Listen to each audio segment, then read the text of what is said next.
नमस्ते दोस्तों। आप देख रहे हैं कहानी यूनिवर्स, जहां हर कहानी बनती है एक नया ब्रह्मांड। आज हम लेकर आए हैं एक और शानदार फैंटेसी जर्नी।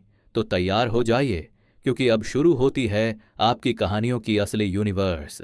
डिस्क्लेमर: ये सिर्फ एक समराइज्ड एक्सप्लेनेशन है। ओरिजिनल स्टोरी के सारे अधिकार ऑथर के पास हैं। कहानी universe, unauthorized reupload, strictly prohibited. ठीक है। हॉर्न की आंखें चमक उठी। उसने लुओफेंग का कंधा पकड़ लिया और आसमान में ऊंची उड़ान भरी। फिर लुओफेंग को वाइल्डनेस फाइटर जेट के केबिन के दरवाजे पर बैठाया। वह इस अवसर का उपयोग ये देखने के लिए कर सकता था कि उसकी अपनी ताकत ली क्विंडिक्सू से कितनी भिन्न है। अगले ही पल जैसे ही ली क्विंडिक्सू ने नीचे देखा, उसकी दिव्य शक्ति बढ़ गई, सुनहरे सूरज की तरह चमकने लगी, गड़गड़ाहट और सुनामी की आवाजें आने लगी। वह सुनहरे कवच पहने एक देवता की तरह था। उसके काले बाल बेतहाशा नाच रहे थे, बिजली से घिरे हुए थे, अनंत दिव्य चमक में डूबे हुए थे। उसकी आस्तीन के एक झटके से 3 आकृतियां अचानक धुंध द्वीप के भीतर से उड़ गईं। दरार, अचानक धरती टूटने की आवाज आई। मिस्ट आइलैंड में लंबी बेल वास्तव में हवा में घूम रही थी, जैसे कोई चाबुक मार रहा हो। 1000 मीटर से अधिक लंबी काली बैंगनी लंबी बेल हवा में जोर जोर से लहरा रही थी। इस स्विंग और प्रत्यावर्तन ने एक अविश्वसनीय विस्फोटक ध्वनि उत्पन्न की। इस भयंकर हमले के खिलाफ ली क्विंडिक्सू अडिग था। उसने अपना दाहिना हाथ बढ़ाया और लापरवाही से उसे हिलाया, मानो किसी मच्छर को मार रहा हो। बूम! जैसे ही सुनहरी हथेली और काली बैंगनी लंबी बेल का संपर्क हुआ, एक गर्जना हुई और बैंगनी धुंध पानी बारिश की तरह फूट पड़ा। देखने में इस काली बैंगनी लंबी बेल का आधे से ज्यादा हिस्सा गायब हो चुका था। इतना मजबूत! लुओफेंग के चेहरे पर सदमा दिखा। उन्होंने व्यक्तिगत रूप से उस लंबी बेल के आतंक का अनुभव किया था। फिर भी परिषद सदस्य ली ने लापरवाही से इसे निगल लिया, जिससे इसका आधा हिस्सा नष्ट हो गया। अगर वह उस पर लगती तो शायद उसका काला सूट फट जाता। ये सोचकर लुओफेंग कांप उठा। गड़गड़ाहट टिल्ड टिल्ड टिल्ड, पूरा धुंध द्वीप कांप उठा और घने कोहरे से अंतहीन काली बैंगनी लंबी लताएं तेजी से फैलने लगीं। 1, 2, 3, 8, 9, कुल 16 काली बैंगनी लंबी लताएं। प्रत्येक बेल 2000 मीटर से अधिक लंबी थी और प्रत्येक काले बैंगनी रंग की थी, जिसका व्यास 20 सेंटीमीटर था। इससे कोई फर्क नहीं पड़ता कि कितनी काली बैंगनी लंबी लताओं ने उसे घेर लिया था। ली क्विंडिक्सू इस स्थान पर खड़ा नहीं लग रहा था। लंबी लताएं वास्तव में उसके शरीर से होकर गुजरी। चुप रहो! ली क्विंडिक्सू की आवाज शांत थी, फिर भी इसमें कोई तर्क नहीं था। उसने लापरवाही से एक लंबी बेल पकड़ ली। उसकी ओर से किसी भी अन्य हलचल के बिना एक पल में सभी 16 लंबी लताएं पूरी तरह से स्थिर जमी हुई लग रही थीं। Here you go! जैसे ही उनके शब्द गिरे, ली क्विंडिक्सू ने मूली खींचने की तरह धुंधद्वीप के भीतर से क्लाउड कैरिंग वाइन को जबरन खींच लिया। फिर उसने लापरवाही से उसे हान की ओर उछाल दिया, जो दूर आकाश में ऊंचा था। यह एक द्वीप की तरह विशाल इकाई को देखकर लुओफेंग स्तब्ध रह गया। क्या यह इतना आसान था? एक आकस्मिक झपट्टा मारा और उसने 2000 मीटर से भी अधिक लंबे विशाल राक्षस को एक खिलौने की तरह दूर फेंक दिया। सिर्फ वही नहीं, यहाँ तक कि आकाश के दूसरी ओर काउंसिल सदस्य फाल भी अवाक रह गए। हाँ, तो मैं विनम्र नहीं रहूंगा। हान दिल खोलकर हंसा। उसके आसपास का लगभग 2000 मीटर का स्थान तुरंत अंतहीन अंधेरे में डूब गया और उसके सामने उड़ती हुई बादलों को सहलाने वाली बेल स्थिर हो गई। फिर उसने अपनी दाहिनी हथेली काटकर एक काली बैंगनी लंबी बेल पर रख दी, जिससे बादल को सहलाने वाली बेल उसका खून पी सके और उसे अपना स्वामी स्वीकार कर सके। इस बीच ली क्विंडिक्सू ने एक कदम उठाया, मानो टेलीपोर्ट कर रहा हो, और मिस्ट द्वीप के केंद्र में जमीन पर पहुंच गया। उससे एक शानदार सुनहरी रोशनी निकली, जो बाहर की ओर फैल गई और लगभग एक पल में पूरे धुंध द्वीप को ढक लिया। उसी समय सुनहरी रोशनी के अंदर और बाहर अजीब पैटर्न, जैसे ड्रैगन और सांप नाच रहे थे, टिमटिमा रहे थे, मानो उन्हें चिन्हित कर रहे हों। घास और लकड़ी की प्रत्येक भावना सुनहरे चमकते पैटर्न से ढकी हुई थी। बुरा नहीं, 135 पौधे हैं। ली क्विंडिक्सू के चेहरे पर मुस्कान आ गई। उन्होंने पूरे मिस्ट द्वीप को अवरुद्ध करते हुए सोर्स हेवन आर्ट को कास्ट करने के लिए अपनी सेंट बॉडी डिवाइन पावर का उपयोग किया। हालांकि घास और लकड़ी की कुछ आत्माएं ताकत नहीं बढ़ा सकती, घास और लकड़ी की उन आत्माओं में भी जीवन का सार होता है, जिसे अवशोषित किया जा सकता है और जीवन सार में परिवर्तित किया जा सकता है। चकनाचूर! उसके दाव चिल्लाने के साथ घास और लकड़ी की 135 आत्माएं तुरंत क्रिस्टलीय समृद्ध तरल के पूल में बदल गईं। ली क्विंडिक्सू की दिव्य भावना हिल गई और घास और लकड़ी की आत्माओं का सार हर जगह वितरित फॉर्मेशन के संचालन के तहत इकट्ठा हुआ एक छोटी सी धारा बन गई, जो उसके मुंह में बह गई। घास और लकड़ी की आत्माओं का अत्यंत समृद्ध सार उनके पवित्र शरीर के भीतर फूट पड़ा। शिहुआन धर्मव्रत के संचालन के तहत शुद्ध ऊर्जा उसके हृदय के दिव्य भंडार में प्रवाहित हुई। इस प्रक्रिया के दौरान उन्होंने महसूस किया कि वे धीरे धीरे मजबूत हो रहे हैं। मानव शरीर का सूर्य धीरे धीरे उगता है, धीरे धीरे डूबता है, आगे पीछे साइकिल चलाता है। अर्जित सार ने इसका पोषण किया, लगातार बढ़ता रहा और इस दिव्य भंडार में विलीन हो गया। इस क्षण हृदय का दिव्य भंडार तेजी से लाल और क्रिस्टल स्पष्ट हो गया, मानो वह एक वास्तविक सूर्य बन गया हो, उगता और डूबता हुआ। ली क्विंडिक्सू का शरीर गड़गड़ा रहा था, अनंत जीवन शक्ति का पोषण हो रहा था और अनंत दाव शक्ति प्रवाहित हो रही थी। बूम! हृदय दिव्य भंडार ऊपर चढ़ गया, मानव शरीर की दुनिया के शून्य क्षेत्र में बस गया और अंतहीन क्यूई को विकीर्ण कर दिया। आकाश में महान सूर्य की तरह यह अपने चरम पर पहुंच गया, अपने चरम पर चमक रहा था। अध्याय -35। कोई भी मुयाजिंग नहीं चाहता था। वास्तव में वह चीज क्या थी? लुओफेंग ने हैरान भाव से चीफ हॉल मास्टर होन की ओर देखा। 2000 मीटर लंबी बैंगनी बेल वास्तव में स्पष्ट दर से सिकुड़ रही थी। ये हॉर्न के सामने लगभग तुरंत गायब हो गया। हाँ, लुओफेंग वास्तव में मेरा भाग्यशाली सितारा है। अपनी बांह पर पैनल के नीचे ठंडक महसूस करते हुए हॉर्न के चेहरे पर मुस्कान आ गई। फिर एक कदम बढ़ाते हुए उसकी आकृति तुरंत लुओफेंग के सामने आ गई। चीफ हॉल मास्टर, आपका? लुओफेंग आश्चर्य से बोला। उन्होंने देखा कि चीफ हॉल मास्टर होन का चेहरा रंगीन था, बहुत पीला, बिल्कुल पहले कोकेशियान आदमी की तरह, जैसे कि उन पर हमला किया गया हो। लेकिन अजीब बात है कि उसका पीला चेहरा एक अनियंत्रित मुस्कान से भरा हुआ था। लुओफेंग, आपने इस बार घास और लकड़ी की भावना की खोज करके एक सराहनीय कार्य किया है। डोजो के नियमों के अनुसार आप फसल के 10% हिस्से के हकदार हैं। हालांकि चूंकि नीचे की सारी घास और लकड़ी मेरे द्वारा काउंसिल सदस्य ली को दी गई है, इसलिए मैं तुम्हें मुआवजा दूंगा।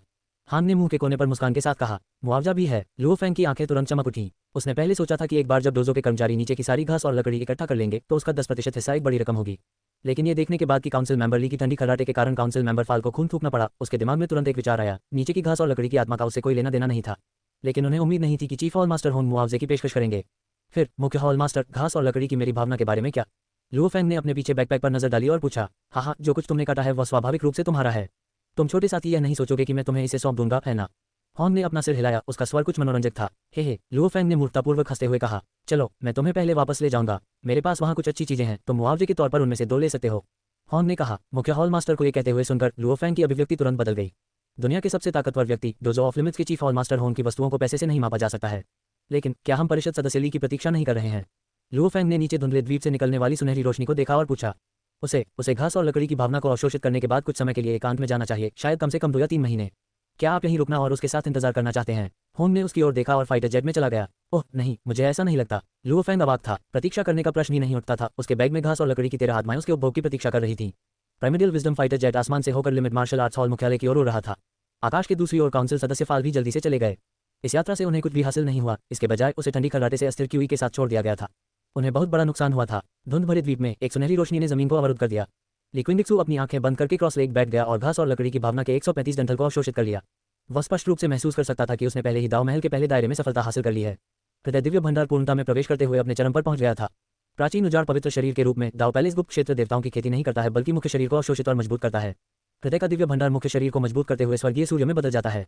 उसके शरीर से झुलसाने वाली लपटों की धाराएं फूटने लगी। ये जन्मजात सार थे जो अर्जित परिष्कृत अग्नि से घिरे हुए थे, भयंकर रूप से जल रहे थे। लिक्विंडिक्सू आग से पुनर्जन्म की तरह था। उसके कपड़े पूरी तरह से जल गए थे, उसका शरीर चमक रहा था और रहस्यमय शक्ति से भरा हुआ था। परिष्कृत अग्नि को उसके शरीर में वापस लौटने में बहुत समय लग गया। भीतरी दुनिया में धुंध घुमड़ रही थी। उन्होंने अगले दिव्य भंडार में प्रवेश किया। यह एक अंतहीन स्वर्गीय सड़क पर चढ़ने जैसा था। उस चरण को सफलतापूर्वक पार करना अमर और नश्वर को अलग करने जैसा था। दाव महल के दूसरे क्षेत्र की ताकत पहले क्षेत्र एक दुर्गम भाई से कई गुना अधिक थी। स्वर्गीय सूर्य आकाश में ऊंचा लटका हुआ था, हमेशा उसके सिर के ऊपर लटका हुआ था, जो उसके आगे के मार्ग को रोशन करता था।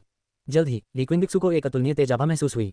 उन्होंने फेफड़ों का दिव्य भंडार पाया, जो 5 तत्वों में से धातु से संबंधित है। फेफड़ों का दिव्य भंडार आध्यात्मिक क्यूई की दिव्य भावना से जुड़ा हुआ है, आंतरिक अंगों को कवर करता है, उच्चतम स्थान पर स्थित है। इसे चंद्वाक कहा जाता है और इसे 5 इंद्रियों के प्रमुख के रूप में जाना जाता है। स्वर्ग और पृथ्वी का सार शुद्ध है। सांस छोड़ते और स्वर्ग और पृथ्वी के सार को ग्रहण करते हुए इसे प्राथमिक मानते हुए ये वास्तव में 5 तत्वों के दिव्य भंडार में सबसे महत्वपूर्ण है। उसे जोरदार जीवन शक्ति महसूस हुई। धुंधले द्वीप के हजारों मीटर नीचे एक रक्तलाल त्रिकोणीय अंतरिक्ष यान निष्क्रिय पड़ा हुआ था। इसके 3 कोने घुमावदार थे और अंतरिक्ष यान के किनारे बेहद पतले और बहुत नुकीले थे। टपक एक ध्वनि के साथ अंतरिक्ष यान का मूल रूप से मंद हॉल अचानक जगमगा उठा। ऊंची छत से चमकदार रोशनी चमक रही थी, जिससे पूरा हॉल जगमगा रहा था। उसी समय अजीब रोशनी हॉल के केंद्र में एकत्रित हुई, जिससे एक काले आभासी मानव आकृति का निर्माण हुआ। वह लगभग 1.45 मीटर लंबा था, एक बच्चे की तरह। उसके माथे पर 2 सींग, खून से लाल आंखें और एक काला वस्त्र पहने हुए था। पृथ्वी के पास वास्तव में ऐसी प्रतिभा है। वह समृद्ध स्वर्ण ऊर्जा एक एस्ट्रल रैंप को भी टक्कर दे सकती है। लिक्विंडिक्सू विशिष्ट पहचान अज्ञात। पृथ्वी की आयु 20, चेतना के सागर की चौड़ाई 40। गलत, ऐसा लग रहा था जैसे काले कपड़े पहने बच्चे ने एक अविश्वसनीय दृश्य का पता लगा लिया हो। लिक्विंडिक्सू नामक मानव, उसकी चेतना के सागर की चौड़ाई वास्तव में उतार चढ़ाव वाली थी। उच्चतम मूल्य वास्तव में एक भयानक 99 तक पहुंच गया, लेकिन फिर तुरंत गिरकर 35 हो गया, फिर 50 तक बढ़ गया, लेकिन फिर 40 पर वापस गिर गया। उसकी चेतना के सागर की चौड़ाई क्या है? ये कैसे बदल सकता है? इस सुदूर मूल तारे पर ऐसा ब्रह्मांड कौतुक कैसे प्रकट हो सकता है? काले लिबास वाला बच्चा दहाड़ने लगा। उसने कभी ऐसी स्थिति का सामना नहीं किया था। चेतना के सागर की चौड़ाई तभी बढ़ी जब जीवन स्तर में उछाल आया, लेकिन ये पहली बार था जब उसका सामना किसी ऐसी चीज से हुआ था जो घट भी सकती थी। नहीं नहीं, इस तरह के ब्रह्मांड विलक्षण को मेरे गुरु द्वारा एक शिष्य के रूप में लिया जाना चाहिए और मेरे यूं उपग्रह का एक व्यक्ति बनना चाहिए। काले वस्त्र पहने बच्चे ने अपना हाथ बढ़ाया और अंतरिक्ष यान के प्रवेश द्वार की ओर इशारा किया, जहां सफेद क्रिस्टल का ढेर रखा हुआ था। तुरंत 2 सफेद क्रिस्टल प्रवेश द्वार से ऊपर की ओर उड़े। आओ आओ, मेरे महान गुरु के शिष्य बनो। काले लिबास वाले बच्चे की आंखें चमक उठीं। धुंध भरे द्वीप पर लिक्विंडिक्सू पालथी मारकर बैठा था। उसका चेहरा सुनहरे बोधिसत्व की तरह शांत था। उनकी बाहों के बीच चेतना के सागर में एक असीम सुनहरा सागर था, जो सुनहरे कड़वे समुद्र से भी बहुत बड़ा था। शांत सुनहरे समुद्र में एक स्वर्णिम दिव्य भाव आकृति अचानक संघनित हुई, फिर विलुप्त हो गई और समुद्र में विलीन हो गई। लेकिन अगले ही पल वह फिर से संघनित हो गई। लेकिन अचानक लिक्विंडिक्सू के होठों पर मुस्कान आ गई। उन्होंने महसूस किया कि ब्रह्मांड की ऊर्जा से युक्त वस्तुओं के 2 समूह भूमिगत 4000 मीटर से अधिक की गहराई से ऊपर की ओर आ रहे हैं। लकड़ी की कली का क्रिस्टल जिसे बाबाटा ने स्वयं बाहर फेंक दिया था, यदि कोई नहीं चाहेगा तो वह उसका हो जाएगा।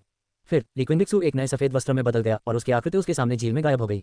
दूसरों के कड़वे समुद्र में दानव सम्राट के हरे कमल, दावसूत्र के टुकड़े और हरे तांबे के टुकड़े थे, लेकिन उसके वर्तमान कड़वे समुद्र में केवल 1 दर्जन काले और सफेद वस्त्र थे। अध्याय 36। बाबाता क्रोधित थे। लिक्विंडिक्सू सुनहरी रोशनी में घिरा हुआ था। ऐसा लग रहा था जैसे वह कीचड़ और चट्टान की परतों के बीच से गुजर रहा हो। वह भूमिगत अंधेरी नदी के भीतर स्थित भूमिगत 2 से 3000 मीटर की गहराई पर पहुंचे। एक पल में उसने इस भूमिगत अंधेरी नदी का अनुसरण किया और एक और भी व्यापक भूमिगत नदी तक पहुंच गया। उदास नदी के ऊपर एक सफेद पारभासी क्रिस्टल हवा में तैर रहा था, जो मूल रूप से अंधेरे पानी की सतह पर एक फीकी रोशनी डाल रहा था। इस सफेद पारदर्शी क्रिस्टल से चावल की खुशबू की तरंगें भी निकलती हैं, जिससे लोगों को अनायास ही लार टपकने जैसा महसूस होता है।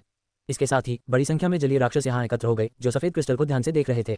इसके अलावा इस स्थान पर एकत्रित होने के लिए विभिन्न अंधेरी सहायक नदियों का अनुसरण करते हुए जलीय राक्षस लगातार प्रवाहित हो रहे थे। लकड़ी की कली क्रिस्टल। लिक्विंडिक्सू के होठों पर मुस्कान आ गई। जैसे ही वह कार्रवाई करने वाला था, एक जलीय राक्षस ने तुरंत लकड़ी की कली क्रिस्टल को निगल लिया। अरे, क्या तुमने उसे निगलने की हिम्मत की? लिक्विंडिक्सू के चेहरे पर उपहास का भाव उभर आया। हिस्टिल्ड। नदी के अंधेरे पानी में झींगा जैसा जलीय राक्षस जो उछलकर सफेद क्रिस्टल को निगल गया था, उसने अपने पूरे शरीर पर सफेद रोशनी की धारियां छोड़ना शुरू कर दिया, जो फूला हुआ लग रहा था। दुखद दहाड़ की आवाज के साथ झींगा राक्षस एक धमाके के साथ फट गया। उसकी लाश के टुकड़े बिखर गए और उसके जानवर के खून ने पानी को लाल रंग में रंग दिया। उसी समय एक बेहद आकर्षक सफेद क्रिस्टल अंधेरे धारा के ऊपर लटका हुआ धीरे धीरे लहरा रहा था। जलीय राक्षसों के इस समूह ने सफेद क्रिस्टल को घेर लिया। हर एक अविश्वसनीय रूप से लालची था, फिर भी किसी ने भी आगे बढ़कर इसे दोबारा निगलने की हिम्मत नहीं की। लिक्विंडिक्सू के मुंह से दाव चिल्ला उठी। भयानक ऊर्जा का उतार चढ़ाव पंखे के आकार में जलीय क्षेत्र की ओर आगे बढ़ा। बूम! लगभग तुरंत ही जैसे ही ऊर्जा के उतार चढ़ाव की लहर फैली, जलीय राक्षसों के पूरे समूह के शरीर फट गए। ऐसा लग रहा था कि गाढ़े दुर्गंधयुक्त जानवर के खून ने अंधेरी नदी को पूरी तरह से लाल रंग में रंग दिया है। ये कल्पना की जा सकती थी कि कितने राक्षस यहाँ एकत्र हुए थे। इसके बाद लिक्विंडिक्सू ने अपनी आस्तीन को झटका दिया और सैकड़ों मीटर दूर से लकड़ी की कली के क्रिस्टल को अपने कफ में इकट्ठा कर लिया। इसके तुरंत बाद उसकी आकृति एक बार फिर सुनहरी रोशनी की एक लकीर में बदल गई और उस स्थान से गायब हो गई। भूमिगत के और भी गहरे भागों की ओर बढ़ रहा है। भूमिगत लगभग 4000 मीटर की गहराई पर एक संकीर्ण अंधेरी धारा के बगल में प्रकाश का एक सफेद धब्बा धीरे धीरे ऊपर और नीचे उछलता हुआ निलंबित हो गया, जबकि चावल की एक समृद्ध सुगंध फैल गई। जैसे ही लिक्विंडिक्सू ने दूसरे लकड़ी के कली क्रिस्टल को अपने कफ में एकत्र किया, फिर उसने हल्की सी आह भरते हुए कहा, क्या अफसोस है, ऐसे खजाने के केवल 2 टुकड़े हैं। कोई बात नहीं, मैं जा रहा हूँ। जैसे जैसे उसकी आवाज़ धीमी होती गई, वह धीरे धीरे ऊपर की ओर चलने लगा। हालांकि उसकी गति अत्यंत धीमी थी। उसने 1 सेकंड में केवल 2 मीटर की दूरी तय की। इस समय गहरे भूमिगत 10,000 मीटर से भी अधिक नीचे अंतरिक्षयान के अंदर काले कपड़े वाला बच्चा उत्सुकता से चिल्लाया, अभी मत जाओ, मेरे पास अभी भी यहाँ और भी है। तुरंत अंतरिक्षयान के प्रवेश द्वार के पास ढेर से लगभग 10 और सफेद क्रिस्टल तेजी से ऊपर की ओर उड़ गए। जैसे ही भूमिगत उतार चढ़ाव दिखाई दिया, लिक्विंडिक्सू के कदम अचानक रुक गए। इसके साथ ही उसके होठों पर एक फीकी मुस्कान उभर आई। वास्तव में वह केवल 100 मीटर ही ऊपर चला था। अपनी सामान्य गति से वह उतने समय में ही सतह पर लौट चुका होगा। मुझे फिर से चावल की खुशबू क्यों महसूस हो रही है? क्या अभी भी जमीन के नीचे इस तरह का खजाना हो सकता है? लिक्विंडिक्सू ने धीरे से कहा। उसके चेहरे पर भ्रम दिख रहा था। इसके बाद उनकी आकृति एक बार फिर सुनहरी रोशनी की एक लकीर में बदल गई और पृथ्वी के गहरे हिस्सों में चली गई। तीसरा वाला, 8वां, 12वां। ऐसा तब तक नहीं हुआ जब तक कि लिक्विंडिक्सू ने लगभग 15,000 मीटर भूमिगत प्रवेश नहीं किया कि उसने अंततः सभी 12 नए दिखाई देने वाले लकड़ी के कली क्रिस्टल एकत्र किए। लक्ष्य का पता चला, हैच लॉकिंग क्लोजिंग। पृथ्वी के इन गहरे भागों में जहां अनगिनत चट्टानों की परतें जमा थी, चट्टान का एक मोटा टुकड़ा अचानक कांपने और हिलने लगा। फिर एक हुश के साथ जैसे कोई बुलबुला फूट गया हो, चट्टान सीधे शून्य में विलीन हो गई और गायब हो गई। जिस स्थान पर चट्टान थी वहां एक धूल भरी आधी खुली हुई टोपी दिखाई दी। चूंकि तुमने मेरी चेतना को प्रभावित करने की कोशिश की तो मुझे दोष मत दो। लिक्विंडिक्सू ने अपने दिमाग में घुसी अजीब तरंग पैटर्न का अनुसरण करते हुए आगे कदम बढ़ाया। 1 मिनट बाद उसकी दृष्टि के सामने एक धूल भरा अजीब चांदी सफेद धातु का दरवाजा दिखाई दिया। चांदी सफेद धातु का दरवाजा फिलहाल आधा खुला था, जो किसी फाइटर जेट की हैच जैसा लग रहा था। हैच प्रवेश मार्ग की जमीन पर सफेद आभामंडल में ढके हुए क्रिस्टल अर्ध निलंबित थे और एक साथ गुच्छित थे। 200 मीटर दूर हैच की ओर देखते हुए लिक्विंडिक्सू के चेहरे पर एक शरारती मुस्कान उभर आई। एक पल में अपनी आस्तीन की एक झिलमिलाहट के साथ उसने हैच के प्रवेश द्वार पर ढेर से 49 अन्य लकड़ी के कली क्रिस्टल निकाल लिए। महान दाव 39 वर्ष का है, कोई इससे बच जाता है? अरे नहीं, ये जगह एक जाल है। उसके अचानक चिल्लाने के बाद उसका पूरा शरीर तुरंत उस स्थान से गायब हो गया। यहाँ तक कि आसपास के शून्य क्षेत्र में लहरें भी दिखाई दी। उस व्यक्ति को देखकर जो अचानक गायब हो गया था, अंतरिक्षयान हॉल के केंद्र में काले कपड़े पहने बच्चे ने पाया कि उसका मूल रूप से हंसमुख चेहरा तुरंत ठंडा हो गया था। हरामी, उसने मुझे धोखा देने की हिम्मत की। बाबाटा। होश में आने पर बाबाटा इतने गुस्से में थे कि उनका शरीर बुरी तरह हिल गया। वह मूल रूप से आशा से भरा हुआ था, अपने गुरु के नए विलक्षण शिष्य का स्वागत करने की तैयारी कर रहा था। लेकिन वो शख्स तो ठग निकला। उस व्यक्ति ने जानबूझकर ऐसा किया होगा। वह लकड़ी की कली के क्रिस्टल को बाहर फेंकने का इंतजार कर रहा था ताकि वह उसका अनुसरण कर सके। क्या वह नहीं जानता था कि उसने वास्तव में क्या खो दिया है? बाबाता इस समय अपनी भावनाओं का वर्णन नहीं कर सकते। उसने 50,000 वर्षों तक कठिनतापूर्वक प्रतीक्षा की थी। अंततः उसका सामना किसी ऐसे व्यक्ति से हुआ जिसे ब्रह्मांड में भी एक विलक्षण व्यक्ति कहा जा सकता था, लेकिन वह एक ठग निकला। हैच से गायब लकड़ी की कलियों के क्रिस्टल के हिस्से को देखते हुए बाबाटा ने अपने दांत पीस लिए और कहा, ये ठीक है, ये ठीक है। उसने उन सभी को नहीं लिया। उसने मुझे धोखा देने की हिम्मत की। बाबाटा, एक बार जब मैं अपने स्वामी के लिए उत्तराधिकारी ढूंढ लूंगा तो तुम वह पहले व्यक्ति होगे जिसे मैं पीटूंगा। यदि ह्यूमोप्लैनेट जहाज गंभीर रूप से क्षतिग्रस्त नहीं हुआ होता और दोबारा उड़ान भरने में असमर्थ नहीं होता तो वह भी ह्यूमोप्लैनेट जहाज को चलाना चाहता था और उस लिक्विंडिक्सू को कुचलकर मार डालना चाहता था। मिस्ट आइलैंड के ऊपर लिक्विंडिक्सू की आकृति तुरंत आकाश में दिखाई दी। इस समय उनके चेहरे पर एक अमिट मुस्कान थी। मूल रूप से उसने केवल कुछ लकड़ी के कली क्रिस्टल को मछली से बाहर निकालने की योजना बनाई थी, लेकिन बाबाटा वास्तव में बहुत मेहमाननवाज था। वास्तव में उसे अंतरिक्षयान हैच तक आमंत्रित कर रहा था, इस विचार पर कायम रहते हुए कि चूंकि वह पहले से ही यहाँ है, वह कुछ और भी सीख सकता है। अफसोस, लिक्विंडिक्सू ने धीरे से आह भरी, लेकिन उसके होठों पर मुस्कान नहीं रुकी। ऐसा लगता है कि हॉर्न पहले ही लुओ फैंग के साथ जा चुका है। लुओ फैंग इस बार घास और लकड़ी की आत्मा की खोज के लिए श्रेय के पात्र हैं। जब हम लौटेंगे तो मुझे उन्हें कुछ इनाम देना चाहिए। लिक्विंडिक्सू ने चारों ओर आकाश की ओर देखा। अब वह यहाँ अकेला बचा था। तुरंत उसने एक कदम उठाया। शून्य क्षेत्र में एक दाव आरेख साकार हो गया और उसकी आकृति तुरंत 500 मील दूर आकाश में दिखाई दी। फिर वह एक के बाद एक कदम बढ़ाता गया, क्षितिज के अंत तक पहुंच गया और पूरी तरह से शून्य में गायब हो गया। अध्याय -37 लुओ फैंग की सुविधाएं, गुप्त तकनीकें। हॉन्गिंग base city limit martial art hall मुख्यालय। लुओ फैंग, अपनी पसंद बनाओ। हालांकि हान का चेहरा अभी भी असामान्य रूप से पीला था, फिर भी एक मुस्कान का संकेत था। क्लाउड कैरेसिन वाइन को सफलतापूर्वक प्राप्त करने से स्पष्ट रूप से उसका मूड अच्छा हो गया। उसके हाथ के एक झटके के साथ एक विशाल त्रिआयामी आभासी प्रक्षेपण अचानक चायगर में दिखाई दिया। इस त्रिआयामी आभासी प्रक्षेपण को गुप्त मैनुअल, ज्ञान लड़ाकू जेट, युद्ध सूट, हथियार और स्पिरिट मेडिसिन जैसी कई श्रेणियों में विभाजित किया गया था। प्रत्येक श्रेणी के अंतर्गत कई भौतिक प्रक्षेपण, विभिन्न खजाने थे जो किसी की भी आंखें चकाचौंध कर देते थे। इस विनिमय सूची में कुल 60 खजाने हैं। आप स्वतंत्र रूप से 2 चुन सकते हैं। जैसे ही उसकी आवाज़ धीमी हुई, हॉर्न ने चाय का कप उठाया और धीरे से उसे पीने लगा, जिससे लुओ फैंग को ध्यान से देखने और सोचने का मौका मिला। विनिमय सूची में लुओ फैंग ने तुरंत ज्ञान लड़ाकू जेट देखा। King level wisdom fighter jet Lord level राक्षसों के हमलों का सामना कर सकता है और इसमें एक सहायक विजडम नियंत्रण प्रणाली है। ब्रह्मांडीय स्तर का ज्ञान लड़ाकू जेट राजा स्तर के राक्षसों के हमलों का सामना कर सकता है। आदिम ज्ञान लड़ाकू जेट जानवर सम्राट स्तर के राक्षसों के हमलों का सामना कर सकता है। हे भगवान, ये वास्तव में जानवर सम्राट स्तर के राक्षसों के हमलों का सामना कर सकता है। आदिम ज्ञान लड़ाकू जेट के परिचय को देखते हुए लुओ फैंग की आंखें दूर नहीं जा सकी। किसी को पता होना चाहिए कि पृथ्वी पर सभी राक्षसों में से केवल 2 जानवर सम्राट राक्षसी समुद्र में मौजूद हैं। ऐसा कहा जा सकता है कि एक मौलिक ज्ञान लड़ाकू विमान का मालिक होना किसी की सुरक्षा की गारंटी है। जो आप पर सूट करता है वही सबसे अच्छा है, अपनी पहचान मत भूलिए। हॉर्न ने चुपचाप संकेत देते हुए अपना सिर हिलाया। एक मार्शल आर्टिस्ट के लिए सबसे महत्वपूर्ण बात खुद को मजबूत करना है। एक फाइटर जेट केवल अस्थायी है जब तक कि लुओ फैंग भविष्य में ग्रह स्तर तक नहीं पहुंच पाता। यदि बादल को सहलाने वाली लता न होती तो वह उसे याद दिलाने की जहमत नहीं उठाता। ये सिर्फ एक फाइटर जेट था। यदि लुओ फैंग वास्तव में इसे चुनना चाहता था तो ऐसा ही होगा। मैं समझता हूँ हॉल मास्टर। लुओ फैंग वापस होश में आया और सिर हिलाया। मेरे लिए उपयुक्त कुछ, साइकिल मास्टर से संबंधित कुछ। लुओ फैंग ने आंतरिक रूप से विचार किया। उसकी नज़र गुप्त मैनुअल श्रेणी की ओर थी। युद्ध देवता स्तर को पार करने वाले अद्वितीय कौशल पर हमला करें। Cycle master foundation. जब उसने ये गुप्त मैनुअल देखा तो लुओ फैंग को पता था कि उसे क्या चुनना चाहिए। हॉल मास्टर, मैं इसे चुनता हूँ, लुओ फैंग ने निश्चितता के साथ कहा। बुरा नहीं, बिल्कुल सही विकल्प। हॉर्न के चेहरे पर एक सौम्य मुस्कान दिखाई दी और उसने तुरंत कहा, एक और खजाना है जो आपके लिए बहुत उपयुक्त है।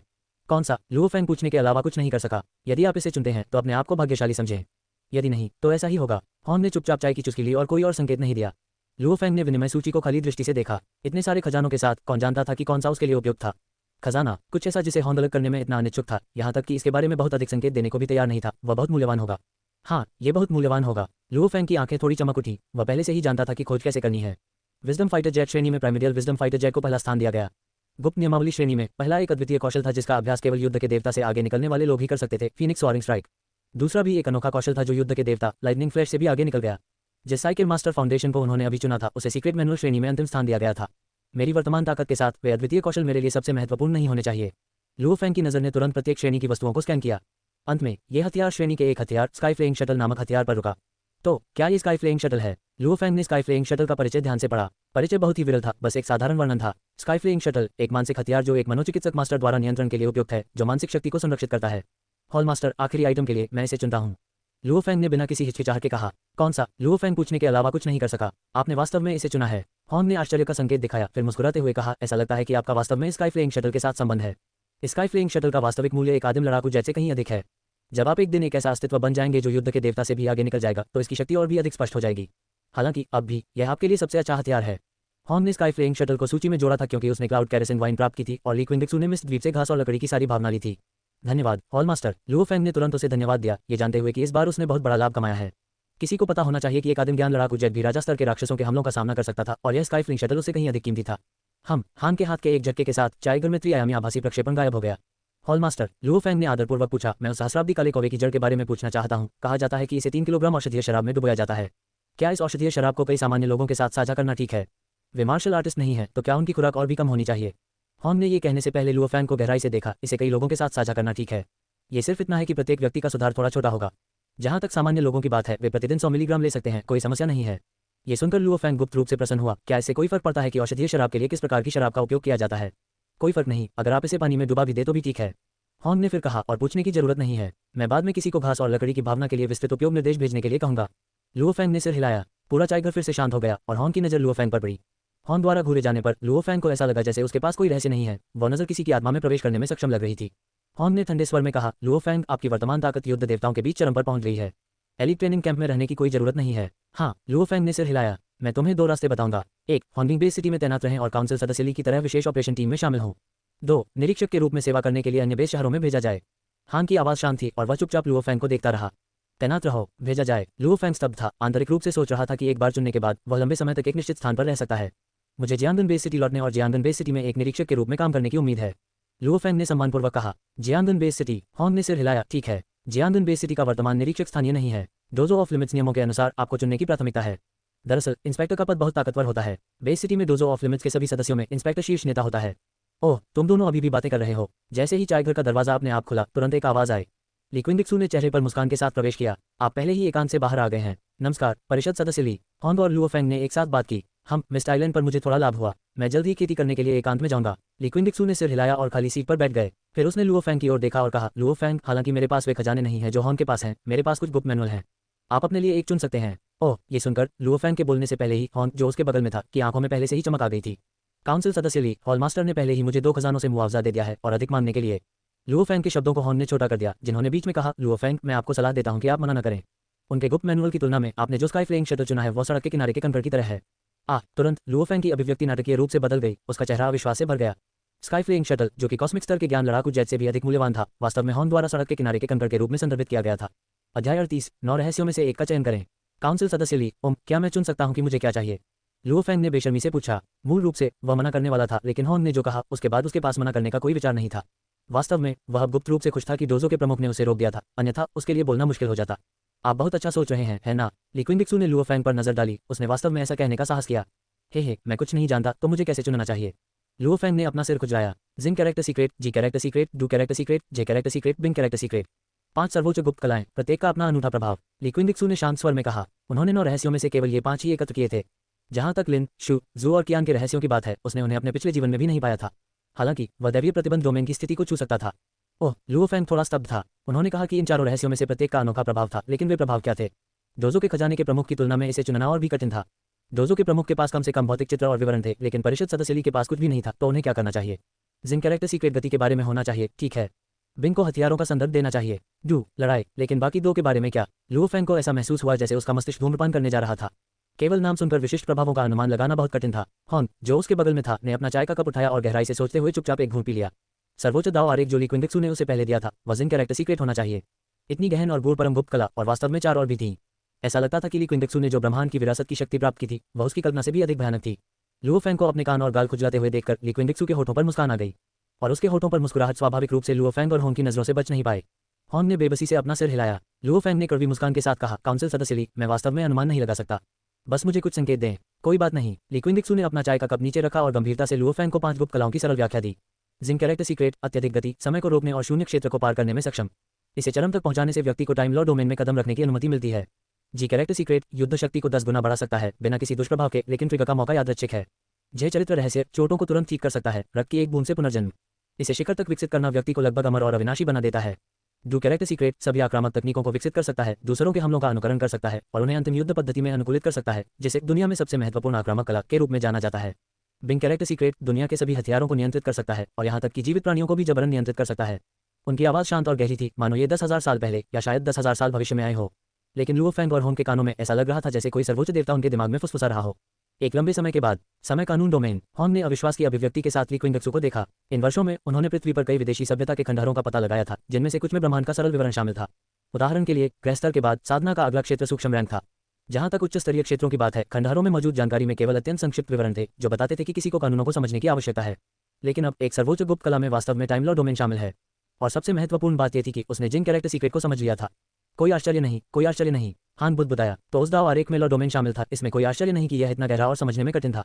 डोजो के प्रमुख, क्या टाइम लॉ डोमेन में कुछ गड़बड़ है? लुओ फेंग ने हॉर्न की ओर देखा, जिसकी अभिव्यक्ति काफी बदल गई थी, हैरान नजरों से अत्यधिक नासमझी के साथ पूछ रहा था। दुनिया का सबसे ताकतवर मार्शल आर्टिस्ट हॉर्न वास्तव में उन कुछ शब्दों के कारण इतना असहमत हो जाएगा? उनकी पिछली ईश्वर जैसी स्थिति की तुलना में अंतर बहुत बड़ा था। मैं गलत था, हान ने गहरी आह भरी। जब वह पहले उस दाव आरेख को समझ रहा था, तो उसका ध्यान दाव आरेख को समझने पर नहीं, बल्कि अपने स्वयं के डोमेन पर केंद्रित था। 4 महीनों में उनका डोमेन दूसरे स्तर से चौथे स्तर पर पहुंच गया था। उन्होंने मूल रूप से सोचा था कि उनकी समझ की दिशा गलत नहीं थी, क्योंकि डोमेन के चौथे स्तर ने बेहद मजबूत सुधार लाया था। लेकिन अब जब उसे पता चला कि दाव आरेख में समय नियम शामिल है, तो उसे एहसास हुआ कि वह पहले कितना मूर्ख था। ली क्विंगडिक्सू ने अपना चाय का कप पकड़ रखा था और चुपचाप एक तरफ चाय पी रहा था। जो कहना आवश्यक था वह पहले ही कह चुका था। जहां तक चयन करने का प्रश्न है, वह लुओ फेंग का व्यवसाय था। उसने हॉर्न की तीव्र प्रतिक्रिया से स्पष्ट रूप से कुछ अनुमान लगाया। लेकिन वह कहावत कैसे चरितार्थ हुई? खेती एक निजी यात्रा है। डोजो का प्रमुख, लुओ फेंग ने अपने दिल में उत्सुकता से पुकारा। लुओ फेंग, मैं आपकी ज्यादा मदद नहीं कर सकता। आखिरकार मैं अन्य 4 गुप्त कलाओं के बारे में नहीं जानता। मैं आपको जो बता सकता हूं वह यह है कि जिंग कैरेक्टर सीक्रेट बहुत महत्वपूर्ण है, बेहद बेहद महत्वपूर्ण है, जिसमें एस्ट्रल रैंक मार्शल आर्टिस्ट से ऊपर के क्षेत्र शामिल हैं। विशेष रूप से कैसे चयन करें यह अभी भी आप पर निर्भर है। हॉर्न ने अपना सिर हिलाया, चायदानी उठाई, अपने लिए एक कप चाय डाली और फिर सारी चाय पी ली। इस समय वह याद किए गए दाव आरेख को फिर से समझने के लिए एकांत में जाना चाहता था। मैं खुद हो। लुओ फेंग ने एक गहरी सांस ली, जबरदस्ती अपने दिल में उत्तेजना को दबा दिया और चुपचाप विचार करने लगा। जिंग कैरेक्टर सीक्रेट सबसे महत्वपूर्ण होना चाहिए। आखिरकार ये डोजो के प्रमुख को इस तरह अपना संयम हो सकता है। डू कैरेक्टर सीक्रेट भी उत्कृष्ट लग रहा था, जिसे दुनिया में सबसे महत्वपूर्ण आक्रामक कला के रूप में सराहा गया। बिंग, जॉर्जी को एक पायदान नीचे होना चाहिए, लेकिन शायद नहीं, जैसा कि काउंसिल के सदस्य ली ने उन्हें एक साथ रखा था। ये दर्शाता है कि उनका प्रभाव वर्णित की तुलना में अधिक मजबूत होना चाहिए। मेरी सबसे मजबूत पहचान एक साइकिल मास्टर है, जबकि मेरी मार्शल आर्टिस्ट की पहचान बहुत कमजोर है। डू और जिंग कैरेक्टर सीक्रेट दोनों मेरे लिए बहुत उपयुक्त हैं। अगर मुझे दोनों में से किसी एक को चुनना हो। जिंग कैरेक्टर सीक्रेट। लुओ फेंग की निगाहें दृढ़ थीं। क्या आपको यकीन है? ली क्विंगडिक्सू ने लुओ फेंग की ओर देखा और पूछा। उन्होंने सोचा था कि लुओ फेंग कैरेक्टर सीक्रेट को चुनेंगे, लेकिन उन्होंने इसके बजाय जिंग कैरेक्टर सीक्रेट को चुना। की पुष्टि की। लुओ फेंग ने जोर से सिर हिलाया। 5 में से एक को चुनना बहुत कष्टकारी था। ये बहुत अच्छा होगा यदि वह उन सभी को चुन सके। क्या आप इसे यहीं समझेंगे या? ली क्विंगडिक्सू ने उसकी ओर देखा और पूछा। ये डोजो का प्रमुख। लुओ फेंग थोड़ा शर्मिंदा था, उनके पास डोजो ऑफ लिमिट्स मुख्यालय में निवास का अधिकार नहीं था। इन कमरों में कोई नहीं है। बस उसे इनमें से किसी एक में ले जाओ, मैं भी एकांत में जा रहा हूँ। हॉर्न ने कहा, ठीक है लुओ फैंग, मेरे पीछे आओ। लिक्विंडिक्सू खड़े हुए और लुओ फैंग को बाहर ले गए। डोजो ऑफ लिमिट्स की सबसे ऊपरी मंजिल पर एक अन्य सूट के प्रशिक्षण हॉल में लिक्विंडिक्सू ने अपनी आस्तीन लहराई और सुनहरे दिव्य वैभव को बिखेरता हुआ एक दाव आरेख कमरे की हवा में लटका हुआ था। दाव आरेख पिछले वाले से भी अधिक स्पष्ट था, मानो वास्तविक 9 स्वर्ग उतर आए हों। हिस लुओ फैंग ने दाव आरेख को देखा और गहरी सांस लेने से खुद को नहीं रोक सका। उन्हें अपनी दृष्टि में एक असीम एवं विशाल ब्रह्मांड धीरे धीरे उतरता हुआ महसूस हुआ। स्पष्ट रूप से ऐसा लग रहा था कि इसके ऊपर एक और विशाल ब्रह्मांड है, लेकिन कोई इसे कैसे समझ सकता है। लुओ फैंग प्रशिक्षण हॉल के केंद्र में चला गया, क्रॉस लेग करके बैठ गया और दाव आरेख को देखा जो ब्रह्मांड जैसा दिखता था। ये दाव आरेख 1 महीने तक चलेगा, आप कितना समझ सकते हैं यह आप पर निर्भर करता है। लिक्विंडिक्सू ने बोलना समाप्त करने के बाद वह मुड़े और सूट से बाहर चले गए। उनके पास अभी भी 63 लकड़ी के कली क्रिस्टल अप्रयुक्त थे और उन्हें कुछ समय के लिए एकांत में जाने की भी आवश्यकता थी। 9 हेवंस दाव आरेख की अवधि के बारे में हॉर्न ने उसे बताया था। अध्याय 39 दिव्य खजाना चढ़ता है उतरता है। प्रशिक्षण कक्ष में लिक्विंडिक्सू अपनी आंखें बंद करके पालती मारकर बैठ गया और ध्यान कर रहा था। उसके सामने 63 लकड़ी के कली क्रिस्टल बड़े करीने से व्यवस्थित थे और ऊर्जा तेजी से उसके शरीर में प्रवाहित हुई। हालांकि लकड़ी की कली के क्रिस्टल की ऊर्जा भी ब्रह्मांड ऊर्जा थी, लेकिन ये पृथ्वी पर अत्यंत विरल ब्रह्मांड ऊर्जा से भिन्न थी। लकड़ी की कली क्रिस्टल ऊर्जा अत्यंत उच्च गुणवत्ता की, बहुत शुद्ध और परिष्कृत थी, और यह जीवन शक्ति से भरपूर था, बहुत आध्यात्मिक। इस समय जिह्वांग धर्मरथ स्वचालित रूप से प्रसारित हो गया और दाव महल 5 ड्रैगन की कुंडली की तरह था, जिसमें आंतरिक और बाहरी धुंध थी और 5 क्यूई आकाश की ओर उड़ रहे थे। एक पल में क्यूई बादलों की ओर दौड़ पड़ी और सुनहरा सार बजने लगा। वह एक धात्विक दिव्य प्रकाश में खींचा गया था, आकाश के नीचे पालथी मारकर बैठा हुआ था। उसका क्यूई सागर ज्वार की तरह बाहर निकल रहा था। फेफड़ों का दिव्य भंडार धातु के 5 तत्वों से संबंधित 5 जैन रंगों का प्रमुख था, जिसे कैनोपी के नाम से जाना जाता था। एक तीक्ष्ण आभा आकाश की ओर उड़ गई, ऐसी झंझनाहट हुई जैसे 10,000 तलवारें एक साथ चल रही हों। लिक्विंडिक्सू के शरीर की सतह धातु की चमक से चमक रही थी, जैसे कोई तेज ब्लेड नीले आकाश को काट रहा हो। उसकी धार इतनी दब रही थी कि वह प्रतिरोध्य थी। फेफड़े के दिव्य भंडार ने सभी क्यूई को उत्तेजित किया, सार क्यूई और आत्मा को सक्रिय किया और उन्हें पूरे शरीर में वितरित किया। बाहरी रूप से त्वचा और बालों तक पहुंचते हुए इसने स्वर्ग और पृथ्वी की उत्पत्ति को ग्रहण किया, जिसमें प्रबल जीवन शक्ति थी। इस समय लिक्विंडिक्सू के दाव महल में अशांत क्यूई गायब हो गई। उसकी जगह बढ़ते दिव्य सार ने ले ली, एक क्रिस्टलीय स्पष्टता जो उसके अंगों, हड्डियों, मांसपेशियों और त्वचा तक फैल गई, जिससे वह असाधारण रूप से स्पष्ट हो गया। सभी क्यूई फेफड़ों के दिव्य भंडार से संबंधित हैं, जो स्वर्ग और पृथ्वी से जुड़ते हैं। भौतिक शरीर के लिए आवश्यक सार और क्यूई मुख्य रूप से इसके द्वारा उत्पन्न होते हैं। लकड़ी की कली क्रिस्टल ऊर्जा की पुनःपूर्ति के साथ लिक्विंडिक्सू ने जल्दी से दाव पैलेस फेफड़ों के दिव्य भंडार की खेती पूरी कर ली। जिह्वांग धर्मरथ अत्यधिक रहस्यमय और अथाह था, जो स्वर्गीय रहस्यों को उजागर करता था और स्वर्ग और पृथ्वी के निर्माण पर कब्जा करता था। दाव पैलेस गुप्त क्षेत्र को दाव महल क्यों कहा गया? यह एक शाश्वत महल की तरह था, जिसमें अनंत दाव शक्ति समाहित थी। 5 महान दिव्य भंडार धुंधले और अस्पष्ट थे। उनके पीछे 5 शाश्वत प्राचीन मंदिर प्रकट हुए और गायब हो गए, राजसी और दूर, रहस्यमय और अस्पष्ट। जब कोई स्वयं बिना वस्तु और शरीर और मन की शून्यता की स्थिति में प्रवेश करता है, तो उसे ग्रैंड दाव की सुरीली आवाजें सुनाई देती हैं, मंत्रोच्चार की तरह और प्राचीन यज्ञ ध्वनियों की तरह, मानो समय और स्थान को पार करते हुए सुदूर अतीत से धीरे धीरे तैर रही हो।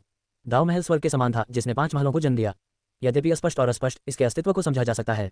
मंत्रोच्चार और प्राचीन यज्ञ ध्वनियां समय और स्थान को भेदती हुई दूर से तैरती हुई आ रही थीं। मानव शरीर स्वर्ग और पृथ्वी के समान था, जो महान संसार के अनुरूप था। दाव महल को दाव महल इसलिए कहा जाता था क्योंकि वहाँ दाव स्वर्ग रहते थे। यह मानव का दाव प्रकृति पहलू था, जो महान दुनिया के दाव के अनुरूप था। महल से निकलने वाले मंत्रोच्चार और प्राचीन बलि की ध्वनियां वास्तव में दाव स्वर्ग थी, जो दुनिया के ग्रैंड दाव के साथ गूंजती थी, जो अंदर और बाहर के बीच की बातचीत थी।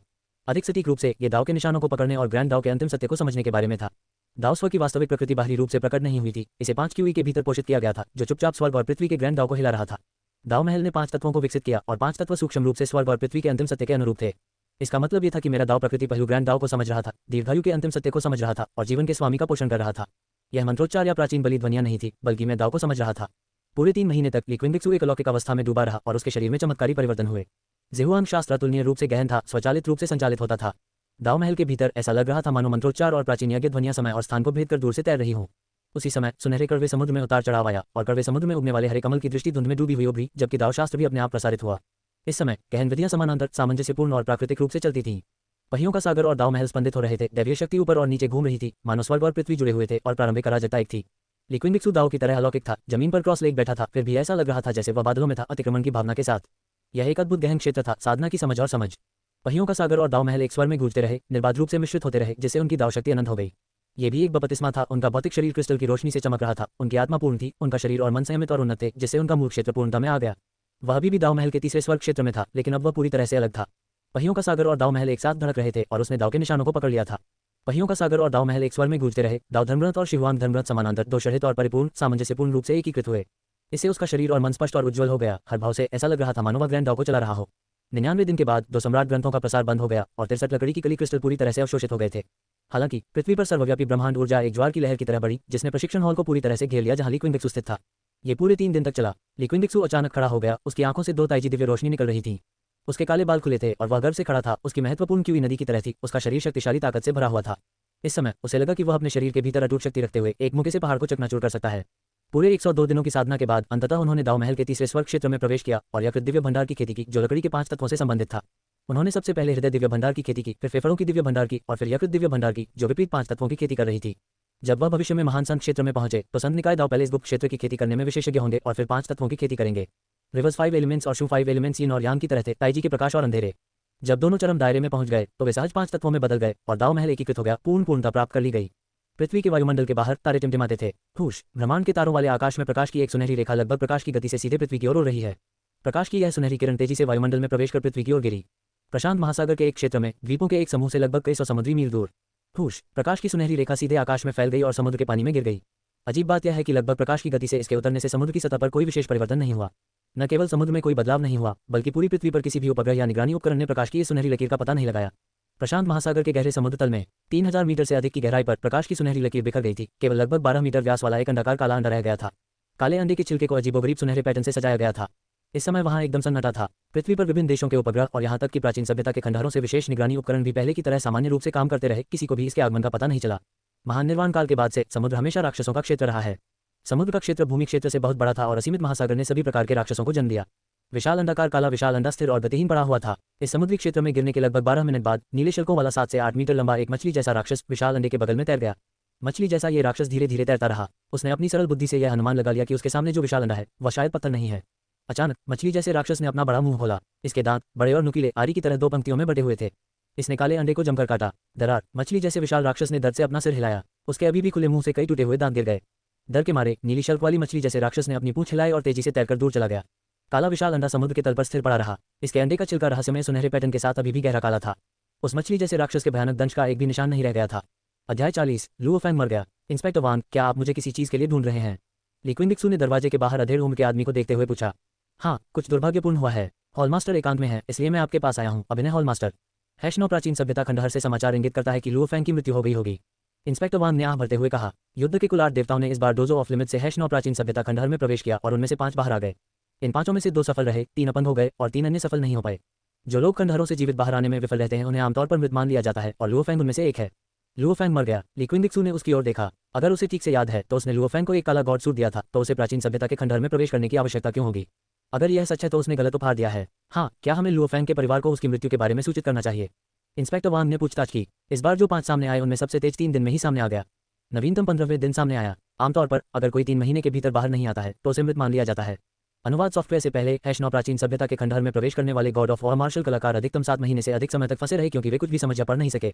लेकिन जब से अनुवाद सॉफ्टवेयर उपलब्ध हुआ है दक्षता बहुत बढ़ गई है और सबसे लंबे समय तक कोई भी इसमें फंसा रहा है वह है 1.5 महीना। डोजो ने मृत्यु का अनुमान 3 महीने निर्धारित करते हुए समय 2 गुना बढ़ा दिया। यदि कोई 3 महीने के भीतर हैशनो प्राचीन सभ्यता के खंडहर से बाहर निकलने में विफल रहता है तो उसे मृत मान लिया जाता है। आप अन्य 2 को सूचित कर सकते हैं, लेकिन लुओ फैंग को इसकी आवश्यकता नहीं है। ली क्विंगडिक्सू ने अपना हाथ लहराया। वह अन्य 2 की स्थिति नहीं जानता था, लेकिन लुओ फैंग उस खंडहर में एक मूल्यांकन मिशन पूरा कर रहा था। ठीक है, इंस्पेक्टर वांग ने सिर हिलाया और जाने के लिए मुड़े। अरे, और एक बात, लुओ फैंग के परिवार को बताएं कि लुओ फैंग डोजो के लिए एक मिशन पर है और इसे 2 साल के भीतर पूरा करने की उम्मीद है। अगर इस अवधि के दौरान कोई लुओ फैंग के परिवार पर गलत इरादे रखने या चालाकी करने की हिम्मत करता है तो चाहे वह कोई भी हो, उन्हें सीधे मार डालो। यदि आप इसे संभाल नहीं सकते तो मैं उन्हें मार डालूंगा, भले ही वे काउंसिल के सदस्य हों। ली क्विंगडिक्सू की आवाज शांत थी, मानो किसी परिषद सदस्य को मारना चींटी पर कदम रखने जैसा था। हिस, मैं समझ गया। इंस्पेक्टर वांग हॉन्फेने लगे। उनका चेहरा तुरंत बदल गया। उन्हें अभी भी वह दृश्य याद है जो वॉर गॉड पैलेस में हुआ था, भोजन की अचानक उपस्थिति जो पूरी तरह से वॉर गॉड पैलेस के नियमों से अधिक थी। उन्हें यह भी संदेह था कि ली क्विंगडिक्सू के पास वॉर गॉड पैलेस में प्रवेश करने वाले हर किसी की चेतना को मिटाने का साधन था। दरवाजा स्वचालित रूप से बंद हो गया और ली क्विंगडिक्सू प्रशिक्षण कक्ष में लौट आया, क्रॉस लेग करके बैठ गया और एक बार फिर से खुद को साधना में डुबो दिया। 9 स्वर्गों के अवतरण की तरह 9 दाव आरेख उसके चारों ओर प्रकट हुए और गायब हो गए। उन्होंने अब पृथ्वी पर कुछ वर्तमान मामलों पर अधिक ध्यान नहीं दिया। जब लुओ फैंग को अपने 2 अवसर प्राप्त हुए तभी उसके लिए ब्रह्मांड में कदम रखने का समय होगा। एक एक करके दिन बीतते गए। जलरोधी दीवार जैसी कोई चीज नहीं होती। खबर फैल गई कि जियांगन बे सिटी में डोजो ऑफ लिमिट्स के एक इंस्पेक्टर लुओ फैंग लगभग 1 साल के लिए बेवजह गायब हो गए और शायद उनकी मृत्यु हो गई। साधारण लोगों ने लुओ फैंग का शोक मनाया, जो इतनी कम उम्र में युद्ध के अजय देवता बन गए थे। आखिरकार इस निरीक्षक लुओ ने पहले पशुज्वार का विरोध किया था और एक नायक था। जियांगन बे सिटी में जियांगन लैंडस्केप आवासीय क्षेत्र में हुयाओ पीक की चोटी पर एक विला के भीतर एक खूबसूरत महिला ने अचानक आश्चर्य दिखाया। प्रतिशोध, ये सचमुच प्रतिशोध है। लुओ फैंग, तुम्हें बहुत पहले ही उनके साथ जाने के लिए नीचे जाना चाहिए था, और आपका परिवार, उन्हें भी नीचे जाना चाहिए। नहीं, मैं अभिनय नहीं कर सकता। लेकिन खूबसूरत महिला अचानक शांत हो गई। उसकी आंखें घूम गईं, जैसे उसने कुछ सोचा हो। फिर उसने एक अपंजीकृत संचारक को उठाया और खबर भेजी कि लुओ फैंग ने मिस्ट द्वीप पर घास और लकड़ी की आत्मा की खोज की थी और बड़ी मात्रा में इसे प्राप्त किया था। लुओ फैंग, मैं तुम्हारे परिवार को एक एक करके तुम्हारे साथ जाते हुए देखूंगा। और उसके सामने की दीवार पर 2 श्वेत शाम तस्वीरें प्रमुखता से लटकी हुई थीं। उसी समय संदेश प्राप्त करने वाली कुछ ताकतों ने तुरंत अंधेरे में अपने दांत खोल दिए। घास और लकड़ी की भावना का महत्व स्वयं स्पष्ट था, और यह घास और लकड़ी की भावना की एक बड़ी मात्रा थी। कोई भी शांत नहीं बैठ सकता था। हालांकि Luo Fang dojo of limits का इंस्पेक्टर था, लेकिन वह पहले ही मर चुका था। कुछ समय के लिए जियांगन बेस सिटी में मिंग्यू आवासीय क्षेत्र के आसपास जहां लुओ फैंग का परिवार रहता था, कई अपरिचित चेहरे दिखाई दिए। उसी समय लिमिट मार्शल आर्ट्स हॉल मुख्यालय के एक कमरे में हॉन के 3 निजी गार्ड और 5 निरीक्षक मौजूद थे। जियांगन बेस सिटी से समाचार इंगित करता है कि अन्य बलों के कर्मी गुप्त रूप से लुओ फैंग के परिवार की जासूसी कर रहे हैं। हॉलमास्टर और काउंसिल सदस्य ली दोनों एकांत में हैं। क्या हमें उन्हें जबरदस्ती सूचित करना चाहिए? अभी के लिए नहीं, वे लोग बस ताक झांक कर रहे हैं, उन पर ध्यान देने की कोई आवश्यकता नहीं है। एक कागज हमेशा के लिए आग में नहीं लिप सकता, अंततः उन्हें लुओ फैंग के लापता होने की खबर पता चल जाएगी। हम चलो अब भी परिषद सदस्य ली के निर्देशों का पालन करें। यदि वे लोग सिर्फ जासूसी कर रहे हैं तो उन्हें देखने दें। यदि वे कोई छोटी सी भी हरकत करने का साहस करते हैं तो उन्हें मार डालो। मान गया वांग यू, आपका हत्या का इरादा थोड़ा भारी क्यों लगता है? ####9 प्राचीन सभ्यता के खंडहर के भीतर भूल भुलैया के क्रिस्टल कक्ष में दाढ़ी से भरे चेहरे वाले लुओ फैंग की आंखें चमकते सितारों की तरह थीं जब उसने अपनी संचार घड़ी की ओर देखा। भूल भुलैया में क्रिस्टल कक्ष बिल्कुल स्पष्ट और सुंदर था, लेकिन ये राजा स्तर के राक्षस के तराजू से भी अधिक कठिन था। इसने लुओ फैंग को 1 साल और 3 महीने के लिए फंसा लिया था। बूम! एक गर्जना के साथ प्रकाश की धारियां क्रिस्टल कक्ष की दीवारों से टूट गईं और बाहर निकल गईं। अंततः बाहर, आखिरकार मैं बाहर आ गया। एक काली आकृति उत्साह से चिल्लाती हुई बाहर निकली। बधाई हो, आपने मृत्यु मूल्यांकन मिशन सफलतापूर्वक पूरा कर लिया है। कृपया मुझसे मिलने और मूल्यांकन मिशन को सफलतापूर्वक पूरा करने के लिए पुरस्कार प्राप्त करने के लिए अपने सामने दिए गए अंश का अनुसरण करें। आवाज सुनते ही लुओ फैंग के सामने गहरे भूरे पेड़ की जड़ों से बनी सख्त दीवार तेजी से खुल गई, जिससे लगभग 3 से 4 मीटर चौड़ा रास्ता बन गया। मार्ग गहरा था और उसके अंत में प्रकाश की एक चमकदार धारा थी, वही प्रकाश जिसने क्रिस्टल दीवार का निर्माण किया था। अंततः सफल हुआ, इनाम लेने का समय आ गया। लुओ फैंग अपना बैग पैक करने के लिए मुड़ा और तभी स्काई फ्लिंग शटल उड़ गया। गहरे रास्ते से गुजरते हुए वह जल्द ही एक सपने जैसी रंगीन रोशनी से घिरे हॉल में पहुंच गया। अचानक बड़ी मात्रा में रंगीन रोशनी एकत्र हुई, जिससे तुरंत एक धुंधली लंबी मानव आकृति बन गई, जो बाद में एक गंजे क्रिस्टल आदमी में बदल गई। आधे घंटे बाद जाना 5000 वर्षों में पहले यूनमो प्लेनेट सदस्य के रूप में, हालांकि आप यूनमो प्लेनेट में प्रवेश नहीं कर सकते, फिर भी मुझे आशा है कि आप सबसे मजबूत बनने का प्रयास करेंगे। रास्ता खुल गया है, आप निकल सकते हैं और घर जा सकते हैं। बोलने के बाद गंजा क्रिस्टल आदमी पूरी तरह से नष्ट हो गया, प्रकाश की अनगिनत धाराओं में बदल गया।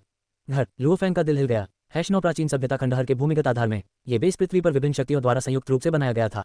5 प्रमुख शक्तियां, 2 प्रमुख डोजो और HR एलायंस, सभी को लोगों को #9 प्राचीन सभ्यता खंडहर में भेजने का अधिकार था। यहाँ कई सदस्य अलग अलग सेनाओं से भी आए थे। क्लिक करें टिल्डर ध्वनियों की एक श्रृंखला के साथ बेस हॉल में लगभग 100 सदस्य #9 प्राचीन सभ्यता खंडहर की ओर जाने वाले द्वार की ओर देखने लगे। यदि इसे सक्रिय रूप से नहीं खोला गया था तो जब तक युद्ध का देवता अंदर से बाहर नहीं निकलता, गेट का सेंसिंग सिस्टम पता चलने पर इसे स्वचालित रूप से खोल देगा। कोई बाहर आ रहा है। अध्याय 41 किरिशिमा घटना। लिमिट मार्शल आर्ट्स हॉल मुख्यालय में विशाल अंतरिक्ष यान भवन के अंदर ऊपरी मंजिल के विशाल कमरे में ली क्विंगडिक्सू और होंग चाय की चुस्कियां ले रहे थे और जिन कैरेक्टर सीक्रेट की खेती पर चर्चा कर रहे थे। हालांकि ज्यादातर बातचीत ली क्विंगडिक्सू ने ही की थी। हॉन्ग ने सुना, अपनी समझ से इसकी पुष्टि की। बैंग बैंग बैंग, अचानक बाहर से खटखट की आवाज आई। हॉन्ग ने थोड़ा सा भौहें सिकोड़कर कहा, अंदर आओ। दरवाजा अपने आप खुल गया। 3 लोगों ने प्रवेश किया, काले वस्त्र और सुनहरे मुखौटे में 2 निजी गार्ड और इंस्पेक्टर वांग। यह क्या है? हॉन्ग की आंखों में आश्चर्य की झलक दिखी। ये वास्तव में 3 लोग एक साथ आ रहे थे। हॉलमास्टर, काउंसिल सदस्य ली, इंस्पेक्टर वांग के चेहरे पर उत्साह की झलक दिखी और उन्होंने तुरंत कहा, लुओ फैंग वास्तव में बाहर आ गया है। उसके बगल में एक भारी भरकम जानवर ने धीमी आवाज में कहा, हॉलमास्टर, लुओ फैंग जो 1 साल और 3 महीने तक #9 प्राचीन सभ्यता के खंडहर में रहा, जीवित बाहर आ गया है। अच्छा, हॉन्ग ने राहत भरी मुस्कान प्रकट की। 1 साल और 3 महीने और एक प्राचीन सभ्यता के खंडहर में, जिसे वह भी पूरी तरह से नहीं समझ पाया था। इतने लंबे समय तक रहने पर लुओ फैंग को कुछ विशेष लाभ हुए होंगे। अब तुम्हें चिंता करने की जरूरत नहीं है। ली क्विंगडिक्सू ने अपना चाय का कप उठाया, एक घूंट लिया और मजाक किया। आधे साल पहले हॉन्ग एकांतवास से बाहर आया था। लुओ फैंग के बारे में खबर सुनने के बाद उन्होंने व्यक्तिगत रूप से कुछ ऐसे लोगों से निपटा जिन्होंने लुओ फैंग के परिवार के खिलाफ छोटे कदम उठाए थे।